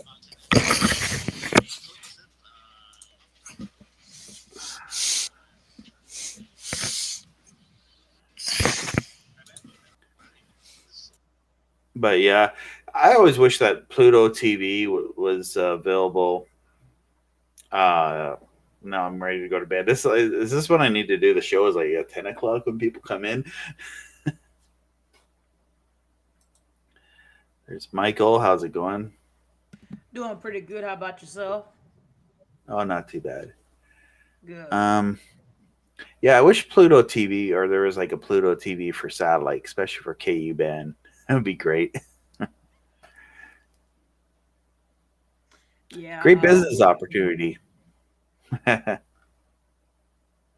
We're setting up the KU band satellite dish this weekend, and I was just trying to figure out just some possible satellites you would think would be pretty good for KU band satellite dishes. Well, I guess you could try. I'd say 103 West. Try 103 West first. Yeah. You get NBC Cozy and a few of the international news channels, or like the DW and NHK and stuff like that. All right. There's PBS over on 125 West. There's 87 West on KU band. As I say, there's not as much on KU band as what they used to be, at least at this time. A lot of the stuff is on good feeds on KU band. That's a good thing. There's some feeds on there, but yeah, there's feeds there, and it's I guess it's dwindled down. Although I watch KU band a lot because I like news, right? So it works for me. But yeah, if you're still getting a C-band dish, that's what I'd recommend. That'd be the best thing to have. We're getting one that can sort of be used. It's a 5-foot dish, and we have a C-band and KU band LNB that has both ports, KU band and C-band. So I was just trying to see, probably we can get some C-band stuff with that. Yeah, what I would recommend is try to lock some of the stronger C-band signals first. Right. And then try to get the KU band going. Because I found, because C-band has a wider wavelength, you probably have better luck doing that first. Right. Robbie, I used to do the opposite of this. Oh, you used to do the opposite? Yeah. It's hard to find KU, so when you aim on it, you be sure you have a C-band satellite for what you're aiming for. It's so hard to get the KU band on the dish. You're gonna end up quite a center of a C-band. Huh? Come again? Mm-hmm. Yeah, well, what I did was for years I didn't really get a very good signal with my KU band part of the LMB. But then when I started I was using a 22K switch to switch between C band and KU band. But then I started using a dissect switch. At port 1 would be port A, or 1 would be C band, port 2 would be KU band. And I found that the dissect switch was actually working a lot better than the 22K switch. I don't know, maybe it was making some of the lower frequencies not work for whatever reason. I forget the exact reason, but I hooked it up that way, and I was able to get. You got it right. It's exactly what I'm doing right now, and it works for me. It worked for a long time, even if it's my dissect switch. It's at -20 in the winter. Yeah. So the best thing are the best dissect switch are the one encapsulated in a red shell, a kind of red plastic shell. Those last longer than the cheap one we used to find before. They are not make they're not made all equals. No. Regarding the outside world. Funny thing was, I was using a cheapy. I still am using it, as a matter of fact. A cheapy dissect switch that came in one of the ViewSat boxes years ago, and we've been using it for years. And it did not rust away. Wow. It's rusted. It's like it's rusty looking, but because rust is not a good shield. Right. A rusting device is not a good shield. Mm-hmm. And I have it grounded. I have the wire, because I have a little wire for grounding it to the your grounding rod and all that. Okay, you're grounding your dissect switch too, isn't it? Yeah, it has a port for it, like a little thing there for the ground wire. So I connected a wire to the pull that I have, the copper pull that I have in the ground there. That could be one of my problems. I still have for many years. There, my dish is on a tripod actually on sand by the road, and it's kind of 200 feet from my house. So I don't use that way. I cannot use effectively the ground of the house. So it's like my dish is not grounded and 3 feet under the utility line. So every situation put me in a kind of situation where I have drop out of signals, but less since they cut the trees here. This remains to be seen. This is for me an ongoing situation. Yeah, well, I bought a few grounding rods off of eBay, and probably about, I don't know, I forgot how much I spent for them. Probably like $40 or something like that for 2 of them. And I got one for my C-band dish, and I have one outside for my TV tower. Yes, that could be a great idea, but since everything is about sand area, it's kind of how can I put it? The soil don't have much anything than sand and those kind of stuff in it. So my rod needs to go as deep as the water. So I'm doomed here. And there was a feed I was looking at that was from Fox, and it's on 99.2 West, and I believe this is C-band, and it's free to air. And I was just wondering, and could we possibly pick this up? This is on 99.2 West. 99.2. I didn't see it. I was looking at C-band on 99 today. Now I do know that 99 has Fox feeds.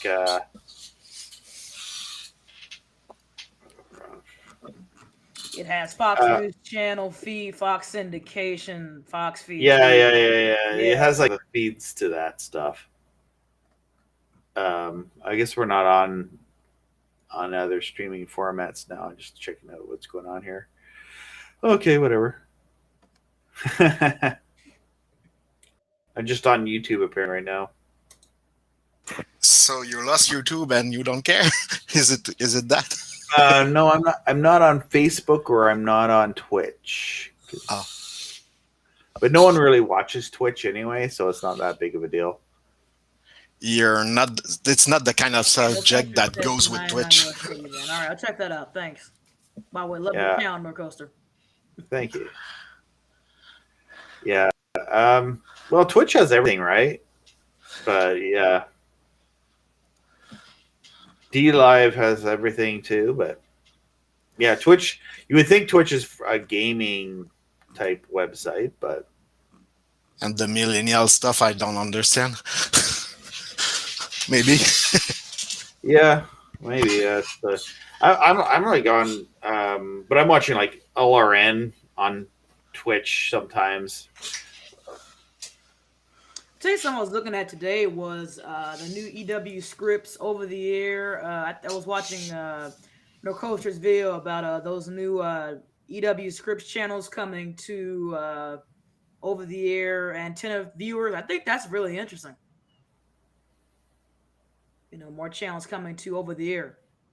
Oh yeah, the capacity for that is going to grow with ATSC 3. Right. But actually, what's going to happen? What actually is happening, I guess, and I'm seeing this in Syracuse, is that they're combining a bunch of channels. Currently we're having less channels of the transition because they still got to keep the ATSC 1 programming on, and they're using the same carrier for ATSC 1 as the same as ATSC 3. Right. So for a while we might be with less channels or less capacity until they totally switch over. Right, because they have to keep it on the air from what the FCC says for 5 years. Once they get 3.0 on, they have to keep it on for 5 years, and after that 5 years, they can cut it off like they did in 09. But we'll see what happens. Yeah, well, right now they hardly have any TVs on the market that are ATSC 3. I can't even go get an HD home run. They've been out of stock of those. The new HD home runs, the $200 ones. Yeah, there's some that are small that are like $200, but those are really hard to find now. I mean, and I think they're gonna put them in these new smart TVs here soon. Once it rolls out more, but it's really a hit or miss. We'll see if it takes off majorly. So we'll have to see. I don't see when it's gonna start because most of people don't know about the antenna. The antennas they still think it's for old analog TV. It's not used anymore. Exactly, and I think awareness needs to be raised about. Yes, awareness is what I meant to see. There's no awareness about that. And I think people need to know more about getting able to, you're able to even get channels over there in the first place, cord cutting in the first place. So many people don't know about it. They think it's analog or whatever. I mean, awareness really needs to be raised about it. I mean, it's not going to be raised anyway because they don't want you using the channel really anyway. So. Well, even the TV stations don't admit that they're on they're on digital 3.1 when you scan on, like throughout the States or all over the place, especially here in Canada. They don't want to admit that they're on over the air. I think our local CKWS, it did like maybe a few stories when they switched over to digital because they didn't do it when everyone else was doing it. They just did it on a date, and so they had like maybe a few news stories about it, but they didn't really emphasize it. Like watch CKWS on channel 11.1, on over the air. They don't even sometimes they'll say we're on cable 11. We're on Shaw Direct this, and then they don't even mention over the air. No, not at all. They used to do that. They used to do that in the whole analog world. I remember a channel here that is known in Quebec that's called now Tele-Quebec, and they back in the time they tend to broadcast every over-the-air channel they use on all the provinces. So back then it was quite simple. So maybe that's why they did that. But now they're gonna have to explain every technology. Yeah. So maybe they just have to over-explain it, and it's a pain to do that. And I see CP Wolf 24 here as a comment that I don't get. He says that the ATSC 1 is better than ATSC 3. I don't see its point here. Do you get that? He's just always saying that's CP Wolf's deal, man. He likes to talk about how VC3, he wants that to come back and on satellite. And I just think because he has a VC3 receiver and he doesn't want to buy a DVP-S2 What's receiver. What's a VC3 receiver again? A video cipher, whatever. Oh, okay. I get a lot of those. Yeah. Everyone have those in their garage. When I rested a lot of dish in the 2000s, like I said before, they throw me the receivers, and I still have a lot of useless receivers, analog receiver, the DSR 922 from Shaw, the first receiver of Shaw that was actually the digital receiver for the C-band dish. It's actually what Shaw used on the first time, the DSR 922. All those receivers, still have those in the basement. I don't know what to do with them. Oh, and the batteries is long gone. Yeah. So That's pretty neat. That's pretty neat. Something we tried that we might do whatever. is I just watched the same let's try the to same comment. repurpose a slimline direct TV dish. So are you trying to get roll again?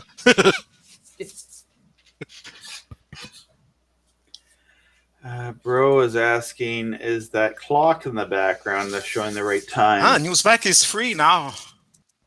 Oh yeah, Newsmax was always free. I don't. Oh, in streaming. Whatever. Where is Newsmax? Yeah. Which satellite is Newsmax on? That's the question. It's not. Did you watch Robbie? Did you watch Newsmax? I watched the stream of it at times. Someone's on here. I'm just gonna. I don't know what satellite Newsmax is on. You're lagging it again. Yeah. Newsmax used to be on satellite, but then Newsmax was on C-band. It's Newsmax was an over-the-air channel at one point in certain markets. Yeah. And that's how they're trying to reach out, which I thought would be the smart thing. Great. To do. Back to YouTube. Oh, you got you have to come into the live stream, I guess. No, the restream thing if you cut off their battery. Honestly, I'm really glad that EW Scripts is putting a news channel on over the air because they aren't really Newsy? Newsy. Because yeah. I'm not a fan of Newsy though, but I guess it's good to have a news channel.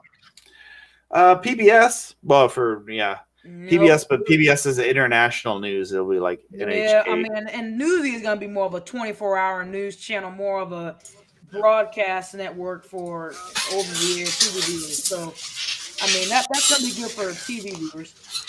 Yeah.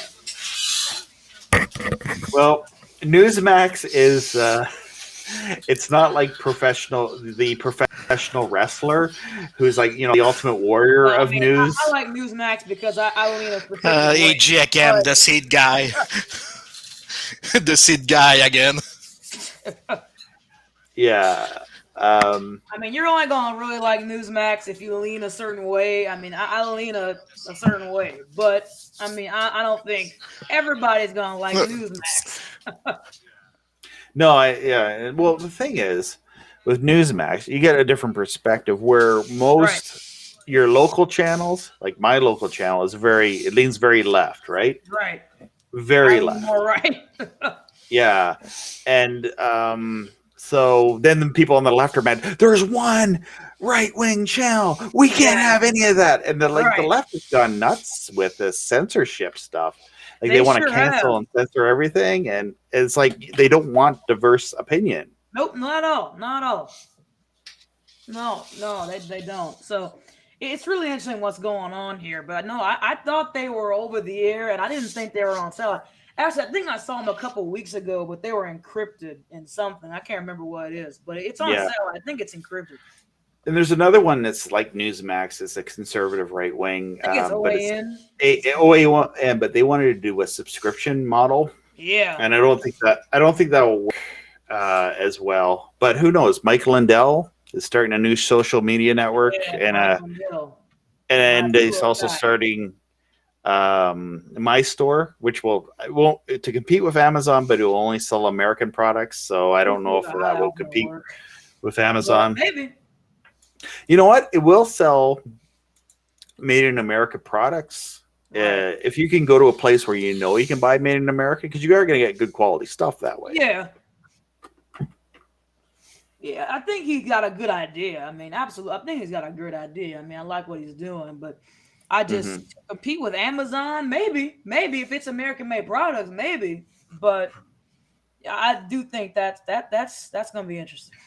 That's going to be interesting. Another thing I've been looking at, InfoWars is on Galaxy 16 at 99 West, and it's just I don't think I can really pick it up well because it's coming in on TV. ROSAT. It's at what 25% on there? Yeah, I think it's like 25% on there. 20%. I'm sorry. So I mean, it's not really worth picking up. I mean, I don't know if you can really pick it up reliably because it's very low signal. It's had a lot of that transponder has not been a good transponder this time of year. There's been certain times a year it comes in just fine, and there's other times a year like right now it even with a 4-foot satellite dish, I'm having a hard time picking it up. That's something.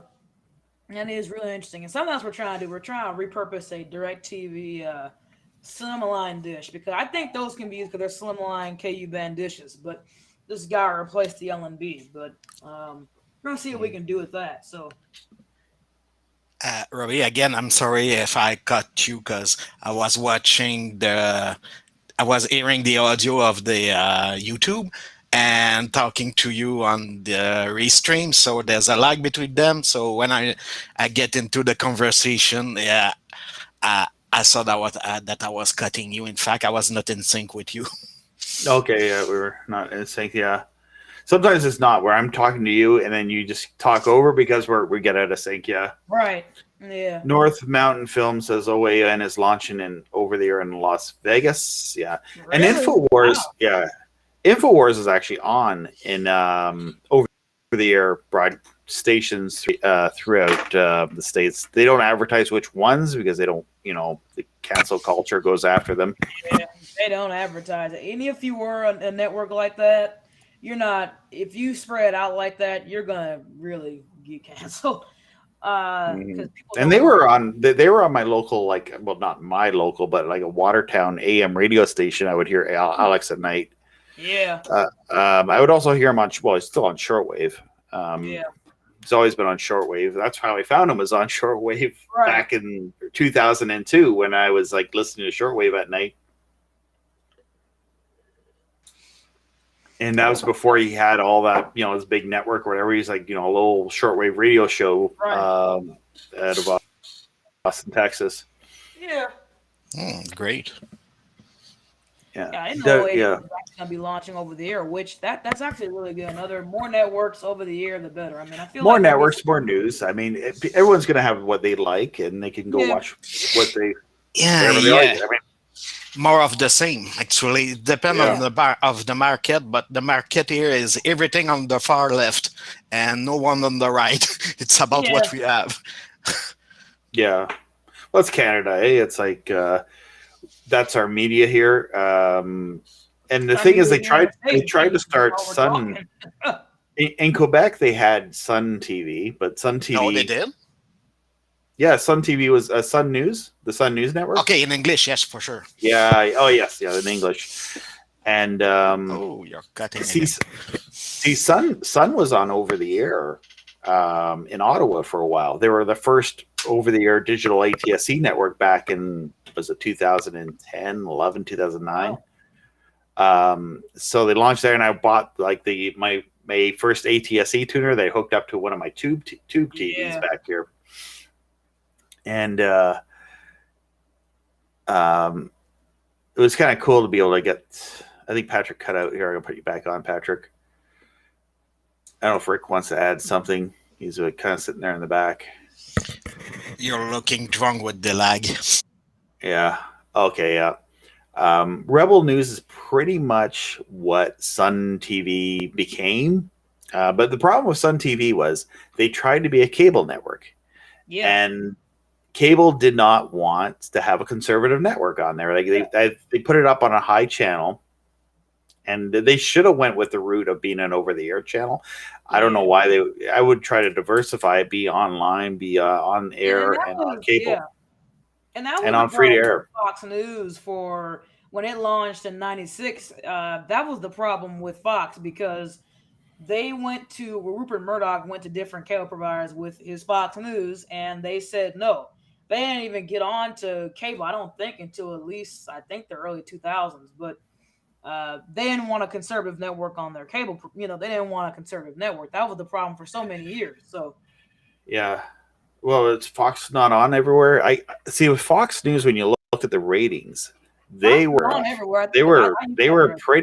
pretty big in the ratings even They back. are. I mean, I watch Fox almost every night, but pretty big in They've the been ratings. dominated for like 2 decades of Yeah. like dominating ratings. Like I looked at the ratings, it's like there was Fox and CNN and any other news networks far down.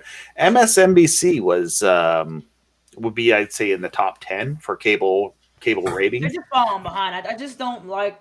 I just don't like the programming. I would watch CNN over MSNBC. Sorry, I just don't like the That's- programming. it would- I don't know. Bull Weaver says that Fox is no longer conservative. I think he's right about that. That depends on person to person. I mean, I still believe it. It's like But- watching Russia. Okay, if you ever watch RT, Russia Today, Yeah. there are some people there that are very liberal. That's right. But then you also get some people there that are, they were talking about how Exactly. it was all the news. There was a story this today I was watching on RT where they're criticizing how the Russian conspiracy theory that the Russians fixed the 2016 election, like that was Yeah. being. Sorry. Anyway, so RT, I find sometimes RT is very left, but also at times RT is they'll have very conservative people on there too. That's what I would say about Fox is that they have leftist people, but I would say more of their primetime lineup, like right now, is more right. But some of their midday lineup can be left. But now, yeah, I think their primetime stuff is more right. Like Hannity, Tucker Carlson, Laura Ingraham, people like that. But yeah, you get the certain commentators like Tucker Carlson. He's like the king daddy of ratings right now. So yeah, it would go probably Tucker Carlson, Hannity, everybody else. Yeah, and it's like they're trying to get Tucker Carlson kicked off the air. They got Lou Dobbs kicked off the air. Yeah, Is he dead? So, Who's I dead? enjoy Lou on Fox Business. I thought that was Lou that was dead. Who But died Lou- recently? recently, who died recently? A radio host. Rush Limbaugh, the Rush golden Limbaugh. microphone. Thanks. Yes, Rush Limbaugh died recently. All right. Yeah, and Rush is. But I actually get the Rush Limbaugh program, and they play like sound bites of Rush Right. from years ago. So he's still on the air. He's kind of like Pastor Scott, who's the other one, who's dead for years, and they're still on the air. Yeah, about Pastor Scott. Me coming from the French language, I don't get it at all. I don't have this culture of this religion. What's the point of having him on air for so long after he's dead and everything's? What this thing is coming from? I don't get it. Can you explain it to me? Are you talking about the preachers, or The preacher, the fact that he was on air for so long, and what made it? I don't know how to put it, but I will say, what's the fuck with him? Yeah. Well, Pastor Scott, I guess he's he's just over the top, right? He was odd, right? But it was odd, but it's also entertaining. Like, but he still would be able to get the money, right? People would donate money to the ministry. Like ministry, he's no longer around, but there's people that run that ministry, like the business of doing that. So it just keeps going, and they pay the bills to be on WWCR and to be, even though he's been dead for I don't know, such years. I think it's because of his daughter, isn't it? His wife. His wife. Okay, gosh. Yeah, it was his wife that was. Yeah, so he left the ministry to her, and her pass. I'm not going to talk about that, but yes, isn't she an ex-P actress?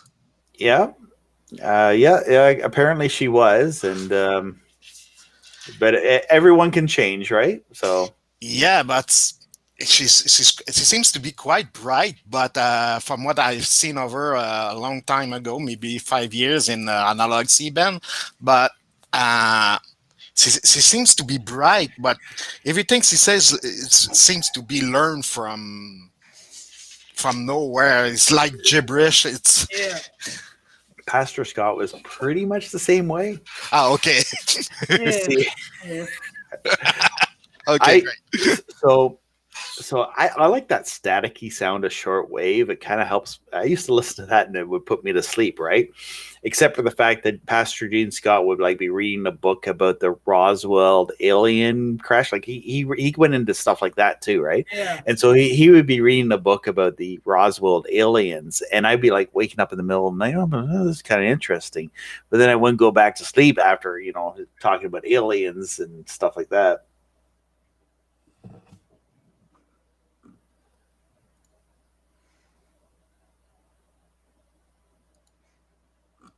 Yeah, I think it's definitely some pretty interesting feeds on satellite. I think it's pretty interesting to see some of these news backhaul feeds, especially in times like this. I mean, I think they are really interesting. Bro Weaver says shortwave is dying. Well, you know what? It's one of those things like it's like satellite. But they say that for years it's dying, but you always have your people that sort of stick to it, and It's dying forever. yeah, it's dying forever. So it's very slow death. But the cool thing is, if you ever listen to this other guy, he's in Quebec. He does the official shortwave channel, and he does a lot of live streams about shortwave radio and shortwave radio listening on YouTube. And I guess there's a lot of people that are still into that hobby, right? Right. And there's pirate radio stations, so that's a cool thing to listen to, where people will have like things. You can get a pirate radio station by getting like an online FM transmitter from Amazon, but that's a whole different deal. I mean, you can honestly do that, get an empty frequency and blah blah blah. But hey, bud, there's Dan is the man. If you want to ask him anything about C-band on a small dish, you ask Dan is the man. He's over on I think he's in our group there, and he's also over on Satellite Guys.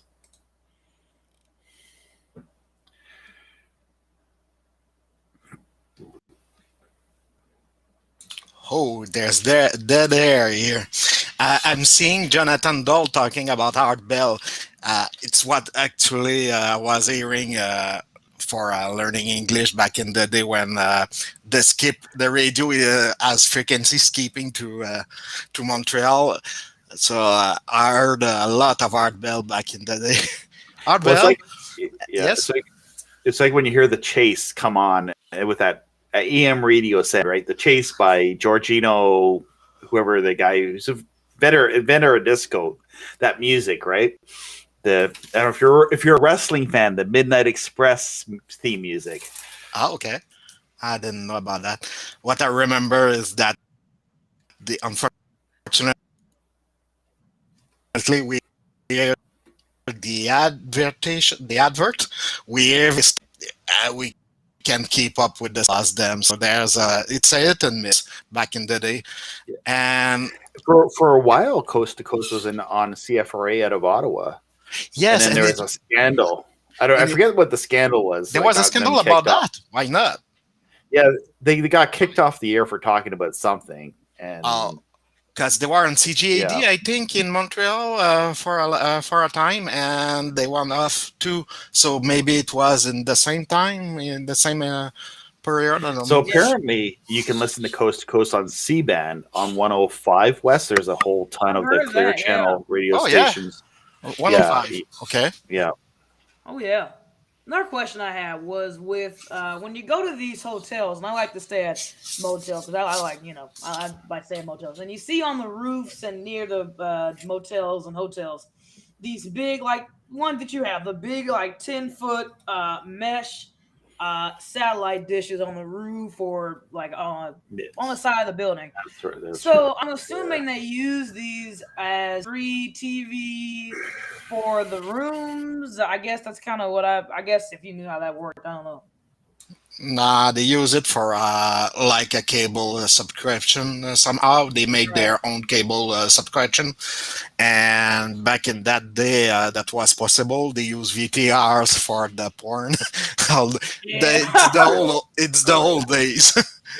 Well, see, the first time I ever saw pay-per-view was in a hotel room, because you go into a hotel room and they had like the pay-per-view movie system. Yeah. And so that was the first time I saw it. So we were all excited. We saw movies before they were on even the movie channel, on First Choice Movie Channel here in Canada, when they were just released on video, probably like right when, you know.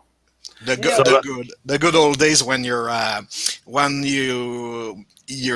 messing with your parents by switching the switch behind the TV in the motel, and you get the porn just by switching a switch behind the TV.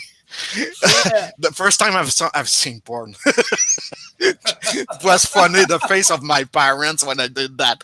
Back in the day, you were switching the input cable of the TV, and you were switching from the cable to the 10 or 12 VCRs playing back in the office.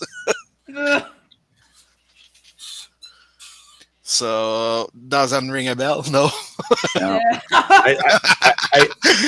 I do know that hotels have like different systems. So like they have like their own master antenna system.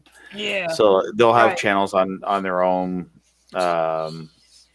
They have their own private channels too. I remember when I would stay at a hotel, they had like videos that were clearly made in that hotel that they would be having a rotation of channels that talk about like the slides and rolls of what the motel is, what the hotel is, just stuff like that.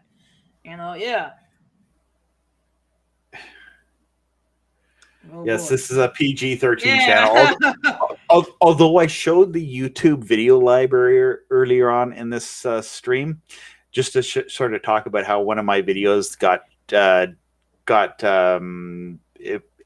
age restricted on YouTube, because I showed videos that are available on YouTube where people showed guns in the posters of the videos. So how is that age restricted? I tell you, this YouTube, I don't. I think that's how it happened anyway. That's because I had like 17 plus age restricted. I was like, what did I say in that video? Like, if you've watched my videos, I'm not really sensitive about those guns. You know, they don't like all that. Those are the lefties nonsensical stuff. That's right. Classic. That's right. Like, that's quite classic. In fact, here I know we gotta take the guns away. No. Yeah, right. Take the guns away. Take the guns away. Here we have a say here from a French author that says that the left is a mental illness. Sure.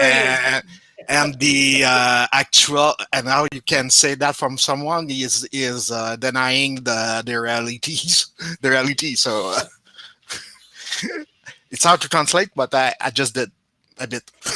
Yeah, I think the first thing I'm gonna do once we get this set up is probably just tune to the feeds, because that's one of my most exciting things, is getting to those feeds. So the feeds are fun. Yeah, we still can have fun with feeds because I don't watch them anymore. There used to be back in the day, like now movies, if you got the internet, you can watch movies online. As I say, I just showed a bunch of movies that are available. I don't even watch movies anymore, though. It's the thing. It's like I could probably sit on the internet and just spend eternity watching movies. I could be on the internet and spending an eternity watching wrestling. It's all even on YouTube, right? He has a feed on there, right? I think it's on C-band. Yeah. There's one channel, TBT, whatever it is, the Sinclair Broadcasting owned channel. Yeah. Where they have like TV for people who love the internet, but every time I watch that channel, it's like don't really like TBH or something. What is it? Yeah, it's one of the Sinclair owned channels. That's over the air, actually. Yeah, yes, it is. Yes. Yep. I don't know if I could pull it in tonight. It's just kind of trendy. I don't know. I just kind of don't like it. I don't really watch There's nothing on there that really captivates me. Like, it's just like unfortunately, I'm captivated more with Storage Wars. Because like they're gonna find some piece of junk. Oh, I had one of those back in the day. I want to be excited when they get and they think they can get $1,000 for this thing. I'm gonna be excited when they find Defy TV, when they get that down on over the air, so I can watch Pawn Stars and Storage Wars and all that. That's gonna be good. Yeah, but you feel cheap. You're watching those series because you're exciting. You find it exciting. But it's other stuff and problems. You won't see that stuff. You won't get that stuff they find. So why are you why are you watching this? In fact, so they're good at it. They're good at making their show to be able to transfer the all the emotions. So you're into it. It's not even your junk, and it's not your money. It's you won't ever see that stuff anywhere. So who cares? But you want to see it, Yeah, for sure. The question I have on the WWE feed, because I like watching WWE. I do like watching wrestling, and that is on the feed. Is it so when they go to commercial? Is it black or is it show what's going on in the arena? Sometimes both, but usually with matches, when they cut between matches, they cut back to the match because one of the things, at least over the last few years, they would have the WWE app, and then they would show the match between during the commercial on their app. So they kept that going on the satellite feed. So it was always fun for years watching it on 55 West, and for a while it was on 58 West for a while. Yeah, now it's on 55 West. Yeah, it's on 55 West, but before actually it was only in standard definition. Now it's in high definition. Yeah, really good quality high definition too. It's like as I say. Here it says my PVR can't even keep up with it. It's 1080. Yeah. Yeah, it's 1080. Yeah.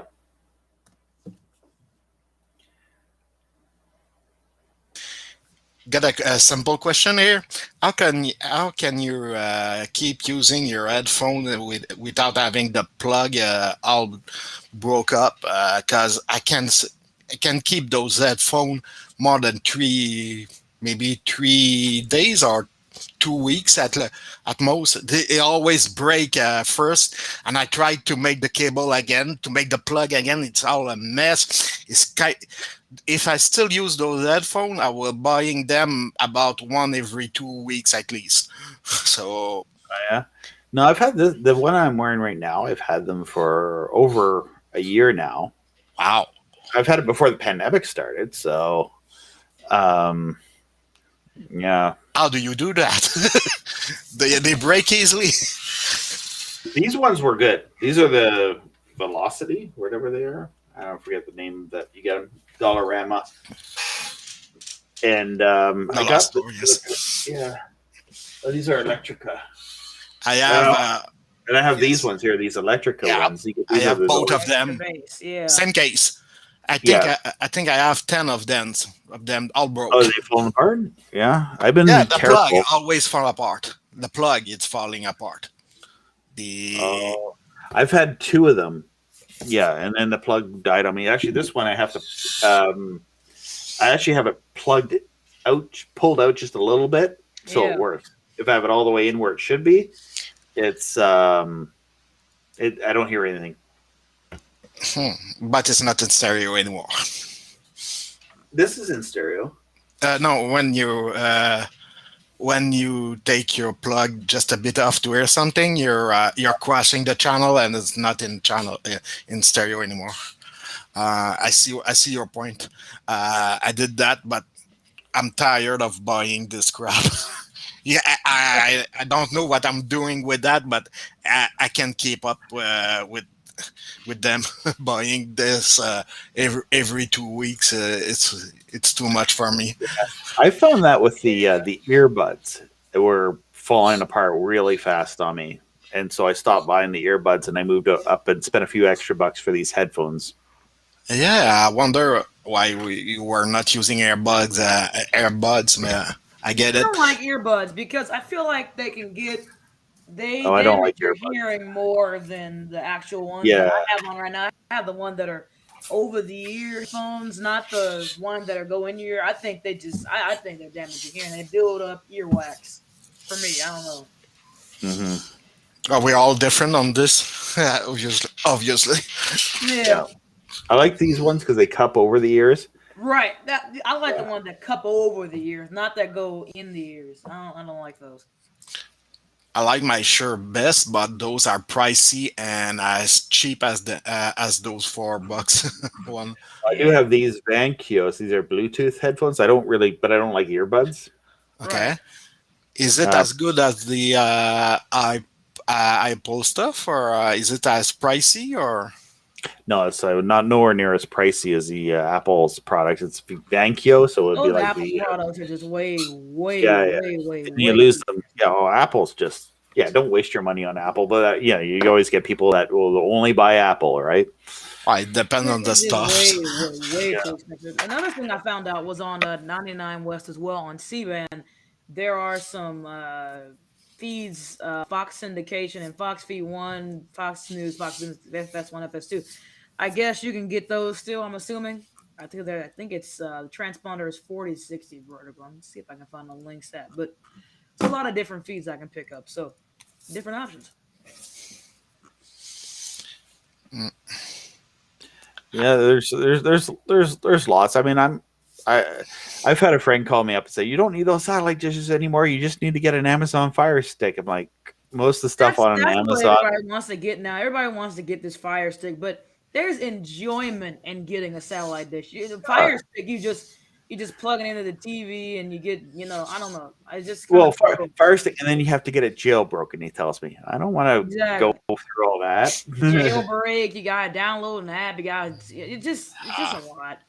Those people don't get you, and even more in French Canada, where they don't get why you're not hooked to the cable for the French channel. There's not much people left with C-band dish using it because there's no French channel on that. I don't like to use the word I have. It sounds so French, but I still have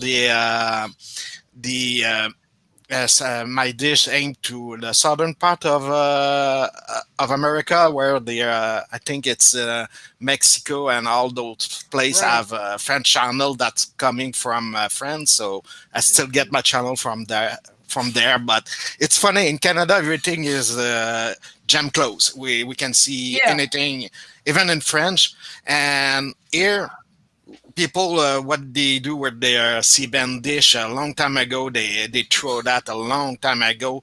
As soon as there were no French channel on them, they left the C-band. Maybe they left it in early 2000. Right. Yeah.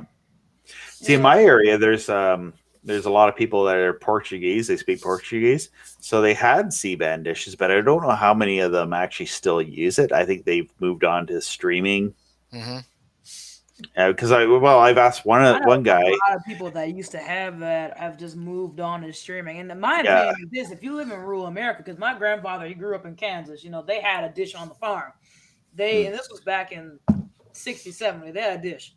And what was going on is that, if you live in rural America, the broadband, to me, in my opinion, is just not there for streaming yet. I think the best bet is still C-band satellite dishes, right? I mean, you can still get thousands of channels. I mean, there's still great channels on C-band and KE-band. I mean, I think that's still a great option for rural America, and people that don't want to pay for cable. Well, here's what happened to me last week. That my internet stream, when I was trying to do a live stream, it dropped down to the audio was cutting out, the video was cutting out. And I was like, I'm going to have to get another internet provider or maybe not even do a stream next week. We'll, see what happens. But that's internet, because everyone right now is on streaming on something on the internet. And they have to have it has to be 4K on their 3-inch phone. Has to be 4K. Has to be 4K quality. And it's bogging down all the internet servers. So, and those people that want 4K on their phone, are those the same people that hook up their over-the-air or satellite channel to their 4K TV with the yellow plug? Is it those same people? Yeah. Okay. Yeah. They have a 4K tuner, and then they have an analog channel 3 output, staticky. Yeah, right. We can make fun of them for sure. I was looking at Rick's Wild Feeds, I think earlier this week, and the guy posted where all these different feeds, if you want to watch Riot feed on satellite, and you can just pull it up, which I thought was pretty neat. He had a whole guide of what feeds or what networks had like Riot feed, what's going on down there in Minneapolis and stuff. They actually have live feed about that on I think it was on 99 West, but Oh yeah. Bro Weaver, I have a solution for you there. Problem with dishes is if you live in the woods, solution, chainsaw. He's right. Anyway, he's right. I am in the woods right now. yeah. And I need to put my 10-foot dish. I need to put it right by the road, right on the side of the road. My 10-foot dish is actually at the entrance where my cottage is, and I need to put a 200 feet long cable hook on a cable with tie wraps and all this to get to my home. The fact of the matter is that being in the woods is really hard, because most of the time you're aiming right at the mountain or you're aiming at the lake, but most of the time you're not lucky.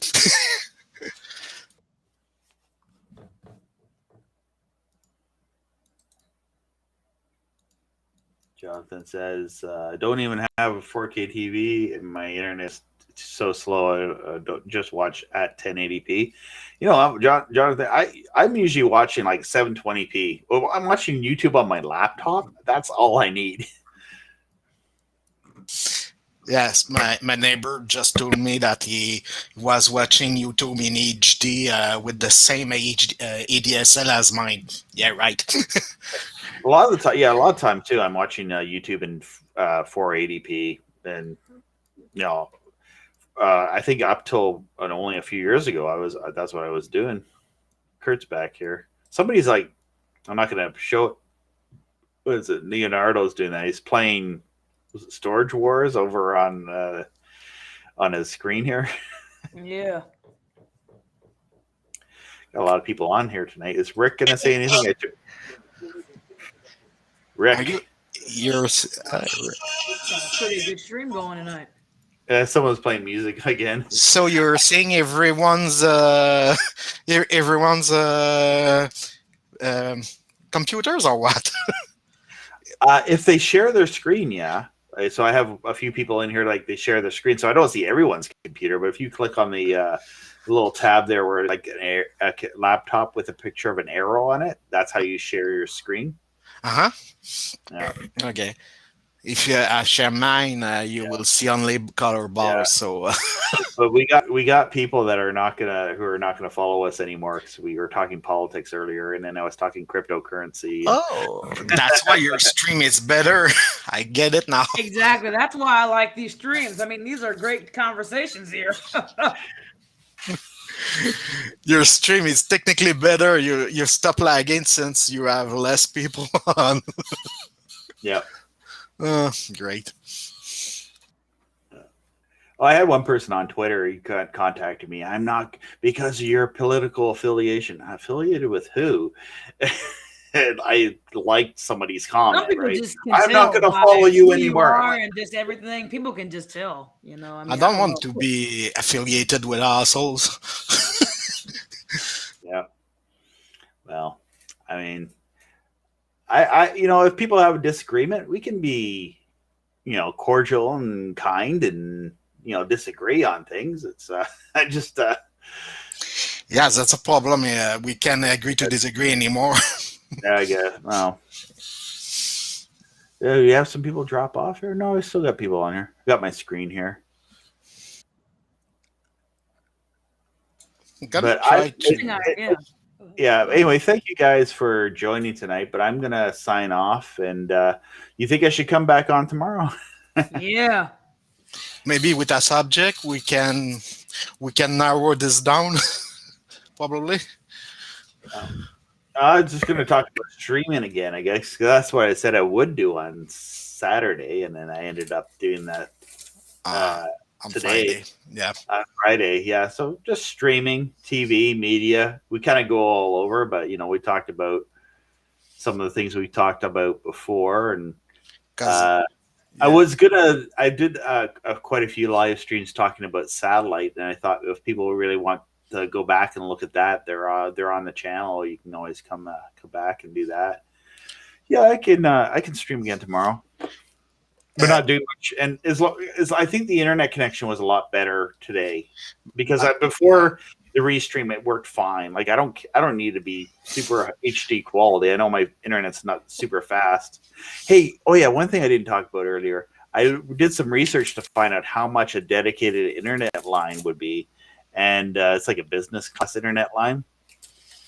So some places you can spend up to $1,000 a month for your internet line, like for a dedicated internet line, and that's what the satellite uplink companies want you to have to be able to uplink to, like, say, Galaxy 19 to Intelsat. Uh-huh. So you pay like $1,000 for your internet connection with a business class internet connection that's guaranteed not to drop on you, and then also for a satellite channel can cost like $5,000 for like a standard definition channel. Well, probably if you did H.265, you can get like a 720p quality. They charge is that $1,000? They don't care about the payload, isn't it? Yeah. And then like a 1080p channel on free to air could cost, with the bit rate, could cost like a really good quality one would be like $30,000 a month to run. God. Yeah. I just wonder. But businesses can pay for that, I guess. Yeah. But actually, that's what I wanted to ask you. About the seed guy. His feed is actually, I think, paid by Turner. Is it right? Because he have some affiliation with a real broadcaster. This guy, if I remember, because he will not be able to broadcast on C-band now on Ku-band if it was not for someone I saw one time on his feed. It was actually maybe a bus from Turner, or I don't remember whose bus it was, but it was not. It was actually a broadcaster. He was talking to his broadcaster that is using or somehow to or is paying for to put the seed guy on the sat. So do you know about this guy? Does it ring a bell? What I'm talking about? He is not paying himself for this, but actually, I think he's rich. But who's paying for his feed? The simple question would be that. Like Ted Turner's feed, or No, the seed guy feed, the seed guy feed. I call it. The preacher. No, okay, Alex Jones. Oh, Alex. Well, he said on his network that he's paying $20,000 a month for his uplink. So he generates that, and he's probably got a few backers. Like he made money off his some of his movies too. Like the selling DVDs, and they have a store to fund their operation. So. That's a money pit. Even for that's a money pit. And its feed, it's not quite powerful from what I can get from my dish. I have so much difficulties having it on Ku-bands. Well, it has that low symbol rate, eh? That particular, it's a very low symbol rate. You got it right. Yes. So that's what affects the sun. This time of year, the sun always knocks it out. I get it, but it breaks up a lot. So what's the use for? What is it used for then? It's not for us. It's for sending it to streaming, or what? He has small cable affiliates throughout the States. So small cable companies will carry him, and also a few over-the-air channels that are very independent, privately. Like it's a sub-channel on some networks. Oh, so you have some. Yeah, I believe there's you like have some reach. He does believe have some there's classical reach.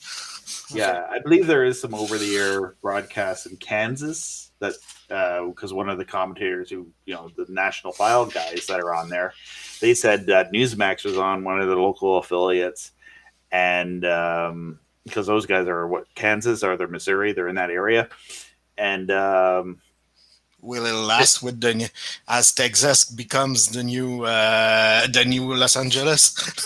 That's the question. yeah.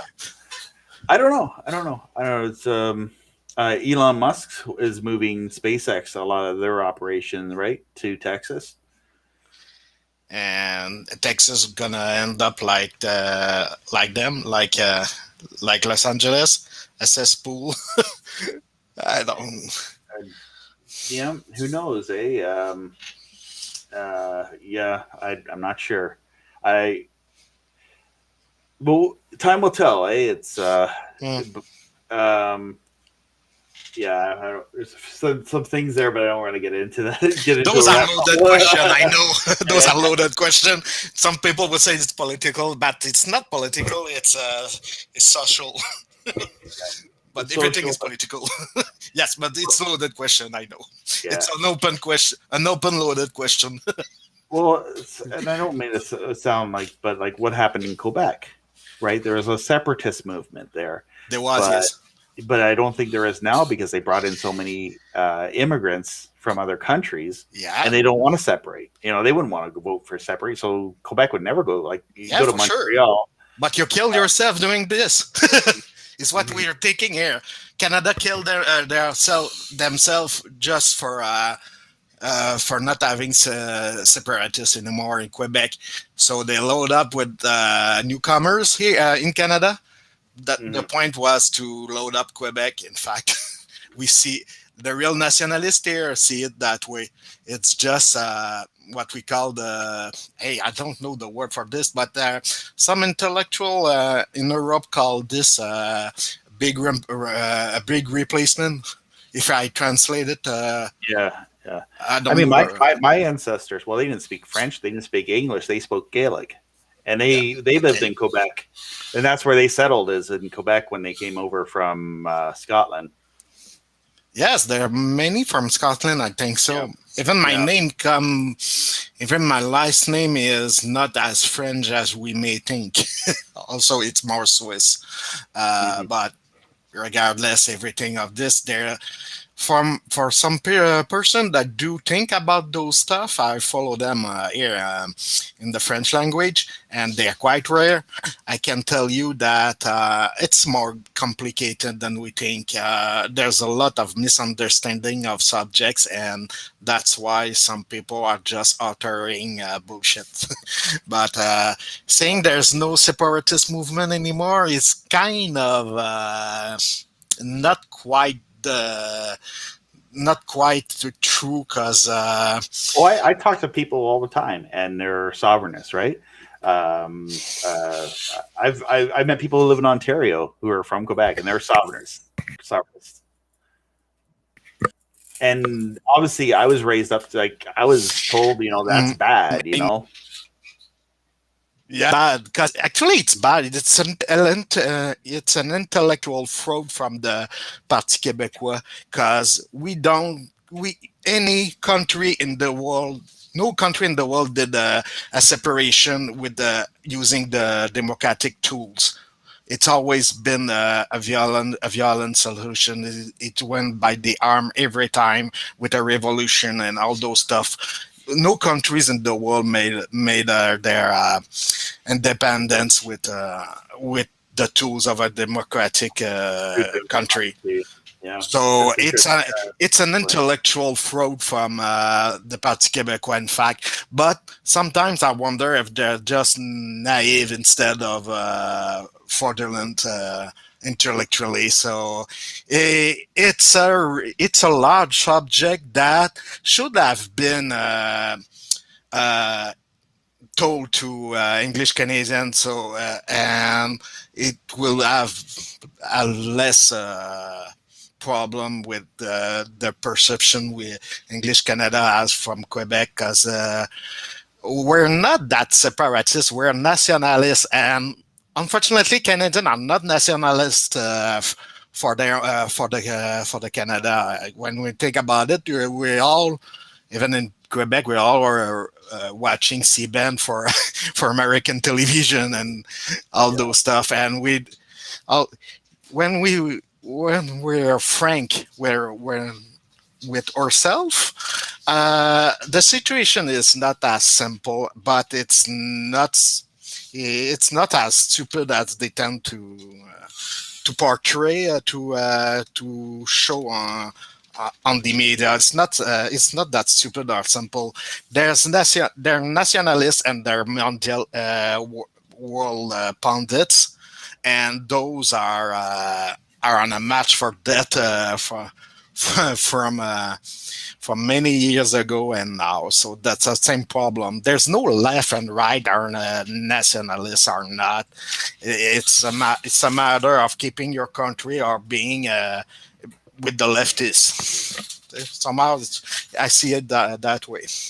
Yeah, it's an interesting area. I mean, and yeah, people in Ontario, they, for the most part, like Ontario never wants to separate, but I used to always make the joke, well, we'd like to kick Toronto out.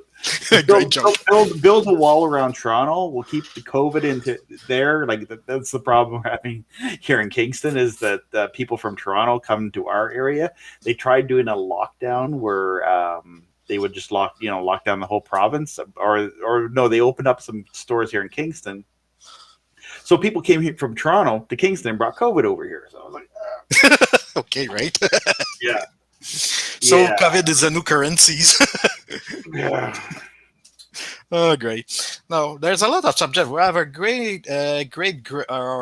or large country, I should say. So there's a lot of subject with it. We call it the West wants to separate. Well, not for sure. West, but people in the West, there is like, hey, we can go, be our own country. We have our oil, we have our energy. And they don't like Trudeau. They didn't like the first Trudeau. They don't like the second Trudeau. They don't like the Trudeaus, but they're a bunch of commies, so I don't get it. Trudeaus are commies, or the Westerns are Westerners? There's a name for Vancouver. So if we are Vancouver, Vancouver is very, but okay. Vancouver is very like liberal, or left, more of a left. Where Alberta, I would think of Alberta as being more very, very conservative, very right wing. Okay. Everywhere you get your pockets. When we get you get people that of both sides. Like in my town, it's a very liberal left wing town, but also there's lots of conservatives here too, right? So, yeah. Okay. Dennis the man says, build a wall around Justin Trudeau. That's the best idea so far. Because everyone hates Trudeau, but what he's doing there. It is true. Like, even people I know on the left, right? They don't like Trudeau. So they don't like Trudeau for its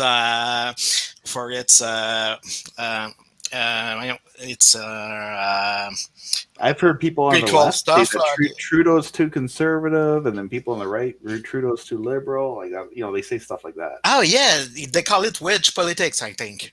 Yeah. Everyone blames the other being the other side. Here's the expression. It's a blame game. It's a blame game. Politics is a blame game. Politics is, yeah. We got into politics this episode.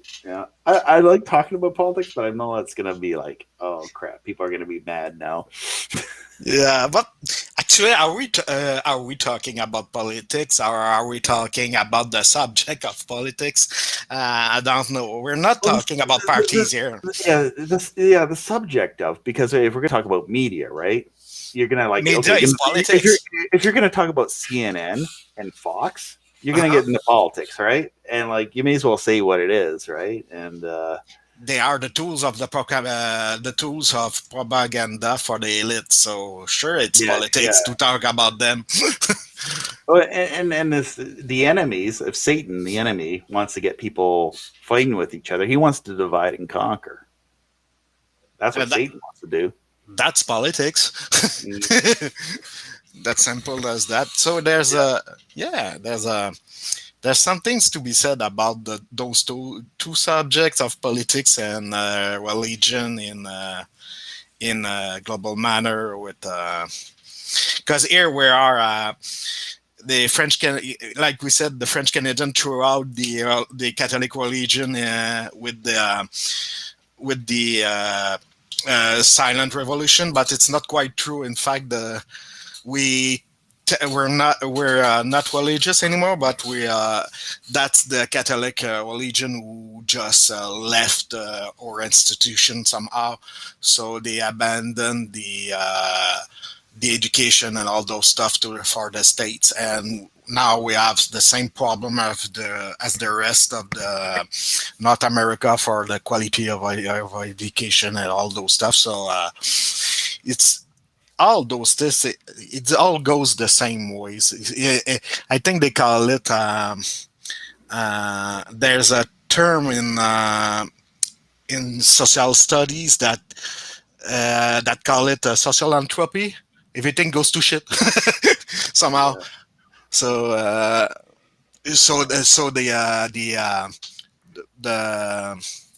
the person I lost my chain of idea. Whatever. What is saying here? I think of myself as a constitutionalist. Yes. Yeah. I sometimes think I swing on the side of I'm a libertarian on some ways.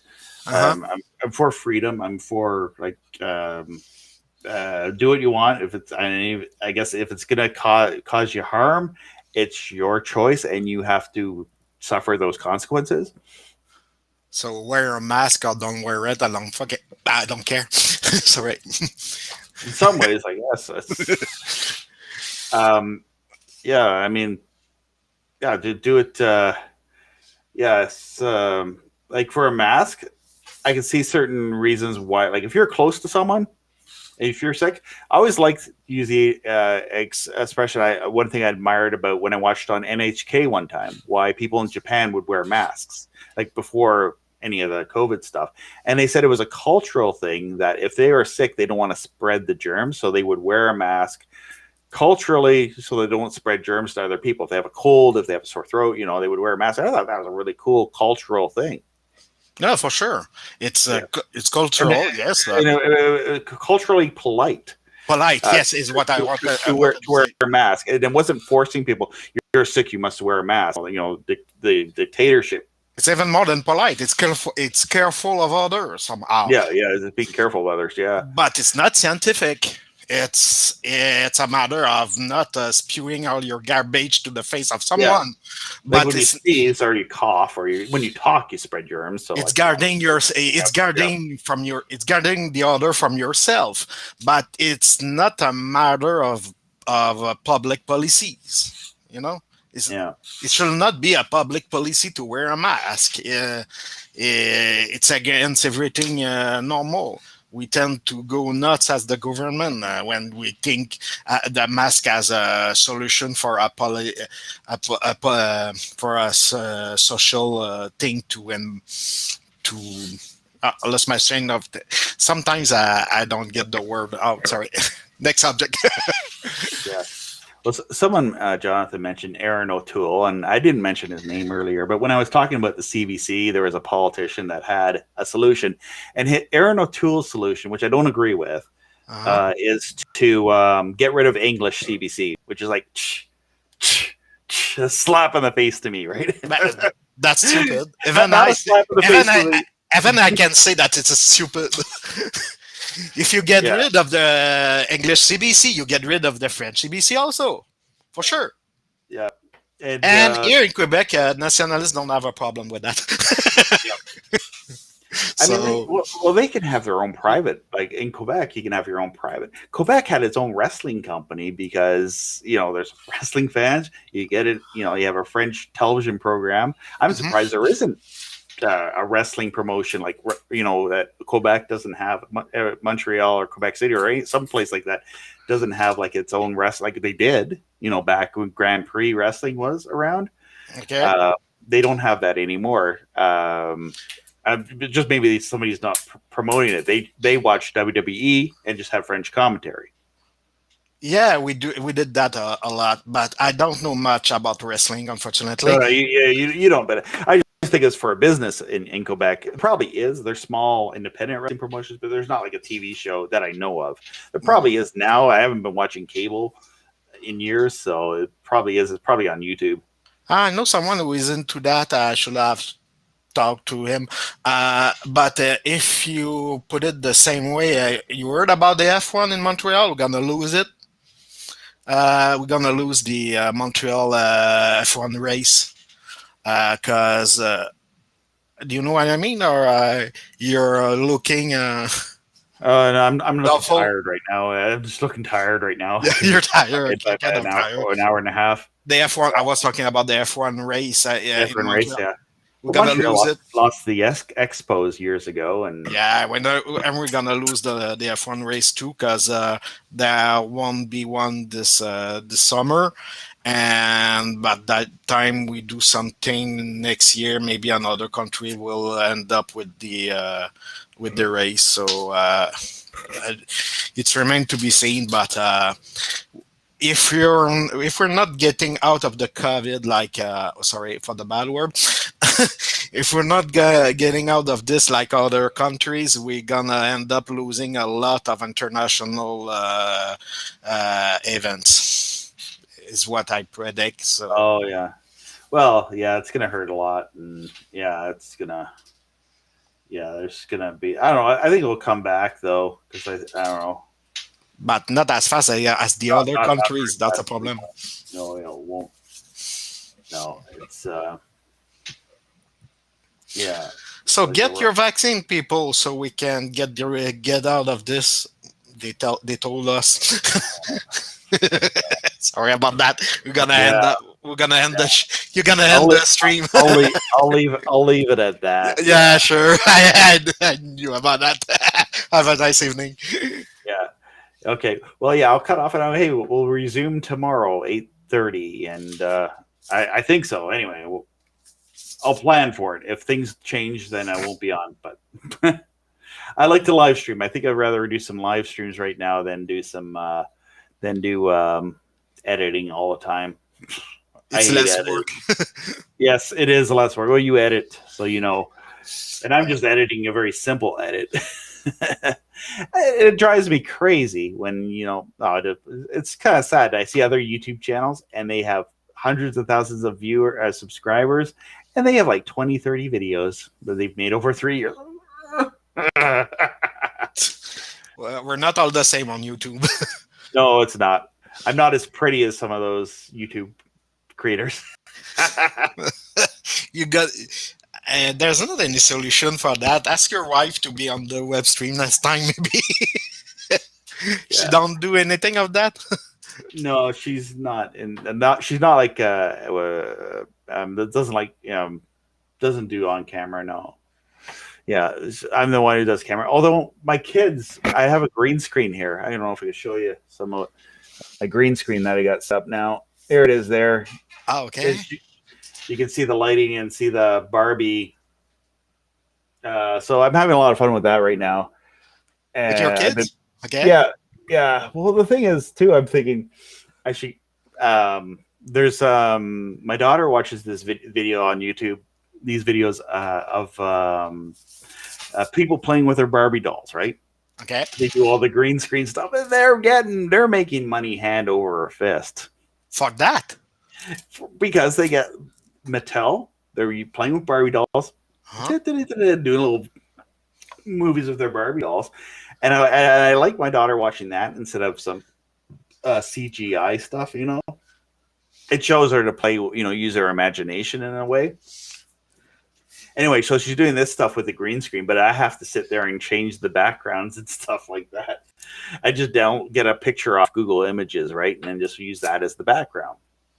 But it's a fun toy. I mean, like I never had a toy like that when I was a kid, like with my Star Wars or whatever, and have like a green screen, yeah. Green screen with it's a fun toy. I didn't have that. The only thing I have was a kind of the old color computer for MD back in the day. Tandy 1000. No, before that, we call it the Cocoa Tree, the color computer tree. There was a cartridge I bought for $400 back in the day. You put the cartridge. Really? The cartridge. Green screen? Yeah. No, it was not a cartridge. It was a capture card, a video capture card. Yeah. For that kind of computer was quite a thing back then, and I was able to take a video still from the video I did and print it somehow and make my label for my VHS tape on the dot matrix printer. Yes, on the Tandys. Yeah, I didn't have a Tandy. I had a Commodore VIC-20 and a 64 and an Atari XE. But that was like actually. Well, the funny thing is, in the late '80s, early '90s, I had the early '80s computers because they were secondhand and they were easy for me to get at that time. Oh, great! But I kept mine for too long. When I left my color computer, I was on my i3, an Intel 386.